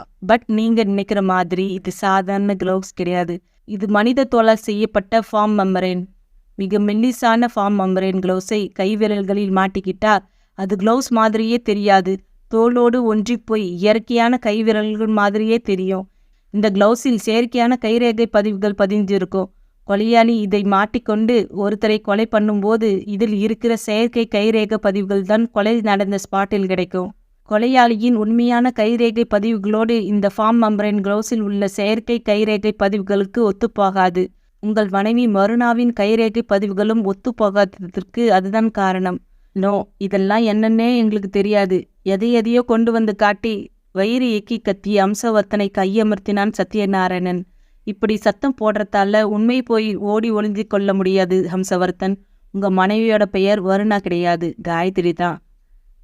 கைகளுக்கு ஃபார்ம் மெம்பரின் க்ளவுஸை மாட்டிக்கொண்டு புண்ணியகோடி, கன்யாலால், ஜெயலக்ஷ்மி இந்த 3 பேரையும் மெட்ராஸ்க்கு வந்து கொலை பண்ணிட்டு ஒன்றும் தெரியாத மாதிரி பெங்களூருக்கு வந்துட்டு இருக்கா. உண்டா இல்லையா? அம்சவர்த்தன் சில நொடிகள் வரை இறுக்கமான முகத்தோடு சத்யநாராயணையை பார்த்து கொண்டு இருந்தான். மெல்லிய குரலில் கேட்டான். என்னோட மனைவி ஃபார்ம் மெம்பரின் க்ளவுஸை மாட்டி கொலை பண்ணியிருக்கான்னு சொல்றியே, அதுக்கு என்ன அத்தாச்சு? சத்யநாராயணன் புன்னகித்தான். இப்படி ஒரு கேள்வி கேட்பீங்கன்னு எனக்கு நல்லாவே தெரியும். அதுக்காகத்தான் ஒருத்தரை கையோடு கூட்டிட்டு வந்திருக்க. சொன்னவன் வாசல் பக்கம் பார்த்து கையசைக்க அடுத்த வினாடி அந்த நபர் உள்ளே வந்தார். அவரை பார்த்ததும் அம்சவர்த்தனும் வருணாவும் திகைத்தார்கள். சத்யநாராயணன் தொடர்ந்தார். இவரை உங்களுக்கு தெரியுமா? பேரு மிஸ்டர் கிருஷ்ணாராவ். போன வாரம் பெங்களூரு ஃபாரன்சிக் வருணாவின் ஃபிங்கர் பிரிண்ட்ஸ் கம்பேர் செய்தவர். கிருஷ்ணராவ் சலனமில்லாமல் உள்ளே வந்து அம்சவர்த்தன் பக்கத்தில் காலியாய் இருந்த நாற்காலியில் உட்கார்ந்தார். அம்சவர்த்தன், நீங்கள் உண்மையை ஒத்துக்கிறது பெட்டர். உங்க மனைவியின் கைரேக பதிவுகளோடு கொலை நடந்த இடத்தில் கண்டெடுக்கப்பட்ட கைரேக பதிவுகளை நான் ஒப்பிட்டு பார்த்தபோது என்னோட மனசுக்குள்ள ஒரு நெருடல். பொதுவாக கொலை நடந்த இடத்தில் கண்டெடுக்கப்படும் கைரேகை பதிவுகளில் கொஞ்சம் ஈரப்பதம் இருக்கும். கொலையாளியின் கையில் இருக்கும் வியர்வை தான். அந்த வியர்வையோட ஈரப்பதம் இல்லாத கைரேகை பதிவுகள் இருக்காது. ஃபார்ம் மெம்பரைன் கிளவுஸை உபயோகப்படுத்தி கொலை செய்திருந்தால் மட்டும் அப்படிப்பட்ட கைரேகை பதிவுகள் கிடைக்கும். அம்சவர்த்தன் தோள்களை குலுக்கி கொண்டான். ஓகே மிஸ்டர் கிருஷ்ணராவ், நீங்க சொல்கிற மாதிரியே ஃபார்ம் மெம்பரைன் கிளவுஸை மாட்டிக்கொண்டு அந்த 3 கொலைகளும் நடந்திருக்கலாம். ஆனால் கொலைகளை என் மனைவி வருணாதான் செய்தாள் என்பதை எந்த ஆதாரத்தின் அடிப்படையில் சொல்றீங்க? சத்யநாராயணன் சிரித்தான். இது நியாயமான கேள்வி. இந்த நியாயமான கேள்விக்கு நானும் நியாயமா பதில் சொல்றது தான் நியாயம் என்ற சத்யநாராயணன் மறுபடியும் வாசல் பக்கம் பார்த்து கையசைக்க அடுத்த சில வினாடிகளில் ஒரு இளைஞன் தயங்கி தயங்கி உள்ளே வந்தான். 6 அடி உயரத்தில், உடம்பில் திடகாட்டம் காட்டியிருந்தான். சமீபத்தில் மொட்டை அடித்த தலை. அந்த இளைஞனை பார்த்து அம்சவர்த்தனின் முகம் இரத்தத்தை துளைத்தது. இவர் மிஸ்டர் சூரஜ்ராஜ், உங்க க்ளோஸ் ஃப்ரெண்ட். ராயப்பேட்டையில் ஒரு டியூட்டி பெய்ட் ஷாப் நடத்திக்கிட்டு வரார். அந்த ஷாப்பில் கிடைக்காத வெளிநாட்டு சாமான்களே கிடையாது. ஃபார்ம் மெம்பரைன் க்ளவுஸ் உங்களுக்கு கிடைச்ச இடமே சூரியராஜ் ஷாப்பில்தான். அம்சவர்த்தனின் முகம் வேர்வையில் நீச்சலடிக்க கிருஷ்ணராவ் அவனை ஏறிட்டார். இது பாருங்க அம்சவர்த்தன், இந்த விவகாரத்தை நாங்கள் போலீஸ் பாறைக்கு கொண்டு போகல. கதிரேஷுக்கு கூட இந்த விஷயம் தெரியாது. முழிக்க முழிக்க நானும் சத்யநாராயணன் மட்டும் டீல் பண்ணிக்கிட்டு இருக்கோம். ஃபார்ம் மெம்பரைன் க்ளவுஸ் ஒரு இறக்குமதி பொருள். அது ஒரு டியூட்டி பெய்ட் ஷாப்பில் தான் கிடைக்குன்னு சத்யநாராயணன் கிட்ட நான் தான் சொன்னேன். உடனே உங்கள் க்ளோஸ் ஃப்ரெண்ட் சர்க்கிளில் யாராவது டியூட்டி பெய்ட் ஷாப் வச்சுருக்கிறாங்களான்னு ஒரு வாரமாக விசாரித்தோம். உங்கள் நண்பர் கிடைச்சார். நாங்கள் அவரை தனியாக மீட் பண்ணி போலீஸ் டிபார்ட்மெண்ட்டு சொன்னதுமே பயந்துட்டார். ஃபார்ம் மெம்பரைன் க்ளவுஸை 250 ரூபாய்க்கு உங்களுக்கு விற்றதாக ஒத்துக்கிட்டார். கொஞ்ச நேரத்துக்கு முந்தி நான் ஃபார்ம் மெம்பரைன் க்ளவுஸை பற்றி சொன்னபோது அதெல்லாம் என்னானே எங்களுக்கு தெரியாது, எதையோ கொண்டு வந்து காட்டாதீங்கன்னு சொன்னீங்க. அதை உங்களுக்கு விற்ற சூசைராஜு உங்களுக்கு முன்னாடி நின்றுக்கிட்டு இருக்காரு. இதுக்கு என்ன சொல்கிறீங்க? அம்சவர்த்தன் முகம் இறுகி போய் நின்றிருக்க சத்யநாராயணன் நிதான நடையோடு வருணாவை நெருங்கினான். எல்லா உண்மைகளும் வெளியே வந்து விட்ட பிறகு இனியும் என்ன மௌனம் காயத்ரி? அவளுடைய தலை மெல்ல அசைந்தது. ஆமாம், நான் காயத்ரி தான். எதுக்காக இந்த பொய்? நானும் என் கணவரும் இந்த சமுதாய வயலில் விளைஞ்சியிருந்த சில கலைகளை அப்புறப்படுத்த திட்டம் போட்டோம். அந்த திட்டத்தோட முதல் படிதான் இது. புண்ணிய கோடி எத்தனையோ பெண்களை பாழ்படுத்தியிருக்கா. நியாயம் கேட்டு போன பெண்களை தற்கொலை பண்ண வச்சிருக்கா. அதே போல் கல்யாணாலும் ஜெயலட்சுமியும் பார்ட்னர்ஷிப் போட்டுக்கிட்டு பெண்களை வியாபார பொருளாக்கி பம்பாய்க்கு அனுப்பி ஒரு விபச்சார தொழிலை நடத்திட்டு இருந்தாங்க. என்னோட கணவர் போலீஸ் டிபார்ட்மெண்ட்டில் இருந்ததால் இதெல்லாம் எனக்கு தெரிய வந்தது. ஒரு நாள் என்னோட கணவர் என்கிட்ட சட்டம் கண்டுக்காமல் இருக்கிற இவங்களை நாம் கண்டிச்சா என்னன்னு கேட்டார். அவர் இதை விளையாட்டுக்குத்தான் சொல்கிறாருன்னு முதல்ல நினைச்சேன். ஆனால் அடிக்கடி இதை பற்றியே பேசினார். புண்ணிய கோடி, கன்யாலால், ஜெயலட்சுமி, இந்த 3 பேருக்கும் எத்தனையோ விரோதிகள் இருக்காங்க. 3 பேரும் நம்மால் கொலை செய்யப்பட்டா சந்தேகம் முழுக்க அந்த விரோதிகளின் மீது தான் பாயும். வி வில் எஸ்கேப்னு சொன்னார். பல நாள் யோசனை பண்ணி திட்டம் போட்டோம். ஒவ்வொரு நாளும் ஒவ்வொருத்தரை கொலை பண்ணுறதை காட்டிலும் ஒரே நாளில் 3 பேரையும் தீர்த்து கட்டிட்டு பெங்களூருக்கு வந்துட்டா எந்த பிரச்சனையும் வராதுன்னு என் கணவர் சொன்னார். திட்டப்படி நான் ஊதுவத்தி விற்கிற பெண்ணாக மாறினேன். ஊதுவத்தி பாக்கெட்டுக்கு நடுவில் ஒரு ரிவால்வரை மறைச்சி வச்சுக்கிட்டு புண்ணிய கொடியை பார்க்க கிளம்பினேன். அந்த சமயத்தில் தான் நீங்கள் என்னை பார்த்து காயத்ரியான்னு கேட்டீங்க. வேற வழி இல்லாமல் ஆமான்னு சொல்லிட்டேன். அட்ரஸ் கேட்டீங்க. எனக்கு என்ன சொல்கிறதுனே தெரியல. சட்டுன்னு கோகுலம் காலனியில் ஊதுவத்தி, சோப்பு மாதிரியான பொருட்களை விற்கிற காயத்ரின்னு ஒரு பொண்ணோட ஞாபகம் வந்தது. அவள் வீட்டு அட்ரஸை சொல்லி தப்பிச்சிட்டேன். என்னால் அவளுக்கு பிரச்சனை வந்தபோது ஒருவேளை அவள் அந்த கொலையில் மாட்டிக்குவாளோன்னு நினைச்சேன். ஆனால் நீங்களும் இன்ஸ்பெக்டர் கதிரேஷும் என்னையே குறிவச்சு துரத்துனீங்க. சத்யநாராயணன் இடைமறித்து கேட்டான். உன்னோட பேரை வருணான்னு எப்போ மாற்றிக்கிட்ட? 3 வருஷத்துக்கு முந்தையே. எதுக்காக மாற்றிக்கிட்ட? அம்சவர்த்தனன் நானும் ஒருத்தரை ஒருத்தர் காதலிச்சோம். வீட்டுக்கு தெரியாத காதல் இது. அம்மாவும் அப்பாவும் காதல் திருமணத்துக்கு கண்டிப்பாக ஒத்துக்க மாட்டாங்கன்னு நினச்சி நான் பெங்களூருக்கு போய் வருணான்னு பேரை மாற்றிக்கிட்டு கல்யாணம் பண்ணிக்கிட்டேன். உன்னோட அம்மாவும் அப்பாவும் வேற மாதிரி சொல்கிறாங்களே. என்ன சொன்னாங்க? நீ நெல்சன்னு யாரையோ காதலிச்சதாகவும் அவனோட போன வருஷம் ஓடி போயிட்டுதாகவும் சொன்னாங்க. என்னை பற்றி போலீஸ் டிபார்ட்மெண்ட்டிலிருந்து யாராவது விசாரிச்சு வந்தா அப்பா சரியான பதில் சொல்லாமல் கற்பனையாக எதையோ சொல்லி குழப்பிடுவார். காரணம், நானும் என் கணவரும் போட்ட இந்த களையெடுப்பு திட்டம் அவருக்கு தெரியும். போலீஸில் எனக்கு எந்த ஆபத்தும் வரக்கூடாதுன்றதுக்காக என் ஃபோட்டோவுக்கு மாலை போட்டு நான் இறந்துட்டதா பல பேர் நம்ப வச்சிருக்காரு. சத்யநாராயணன் சத்தம் வராமல் தன் கைகளை தட்டிவிட்டு மெல்லிய குரலில் பேச ஆரம்பித்தான். காயத்ரி, நீயும் உன்னோட கணவரும் சேர்ந்து சமுதாய கலைகளை சுத்தம் பண்ண நினைச்சது சரிதான். ஆனால் சட்டத்தை கையில் எடுத்துக்கிட்டது தப்பு. ஒரு தப்பை சரி செய்ய நீங்களும் தப்பான வழியிலே போயிருக்கீங்க. இது சட்டப்படி தண்டனைக்குரியது. ஆனால் நானும் கிருஷ்ணராவும் உங்கள் 2 பேரையும் போலீஸில் காட்டி கொடுக்க விரும்பலை. காரணம், நீங்கள் கிரிமினல்ஸ்களோ தீவிரவாதிகளோ அரசியல்வாதிகளோ இல்லை. அந்யோனமான தம்பதிகள். பெண்களை வியாபார பொருளாக மாற்றிய 3 பேருக்கு 6 தோட்டாக்களை கொடுத்து இந்த அழுக்கு சமுதாயத்தை கொஞ்சம் சுத்தம் பண்ணியிருக்கீங்க. இதுவும் ஒரு சோஷியல் ஒர்க் தான் என்கிற நினைப்போடு நானும் கிருஷ்ணராவும் இந்த வழக்கிலிருந்து விலக்கிக்கிறோம். இதில் சம்பந்தப்பட்ட யாரையும் நாங்கள் போலீஸில் காட்டி கொடுக்க விரும்பலை. போலீஸில் சரணடையறதும் அடையாத்தும் உங்கள் விருப்பம். நாங்கள் வரோம். இனிமே தோட்டாக்களுக்கு வேலை கொடுக்காதீங்க. சத்யநாராயணனும் கிருஷ்ணராவும் அம்சவர்த்தன் கைகளை பற்றி குலுக்கிவிட்டு வீட்டை விட்டு வெளியே வந்தார்கள். பரபரப்பாய் இருந்த பெங்களூர் தெருவில் பொதுமக்களோடு கலந்து நடக்க ஆரம்பித்தார்கள். கிருஷ்ணராவ் சார். என்ன சக்தி, ரொம்ப நாளைக்கு பிறகு நல்லா பசிக்குது. ஒரு நல்ல ஹோட்டலுக்கு போய் டிஃபன் சாப்பிடலாமா? போகலாமே. இந்த ஏரியாவில் எது நல்ல ஹோட்டல்? பக்கத்து வீதியில் ஒரு ஹை கிளாஸ் வெஜிடேரியன் ஹோட்டல் இருக்கு. பேரு காயத்ரி பவன். திரு ராஜேஷ்குமார் அவர்களின் தப்பு தப்பாய் ஒரு தப்பு முற்றும். மறக்காம நம்ம சேனலை லைக் செய்து சப்ஸ்கிரைப் செய்து கொள்ளுங்கள் நண்பர்களே. நன்றி, வணக்கம்.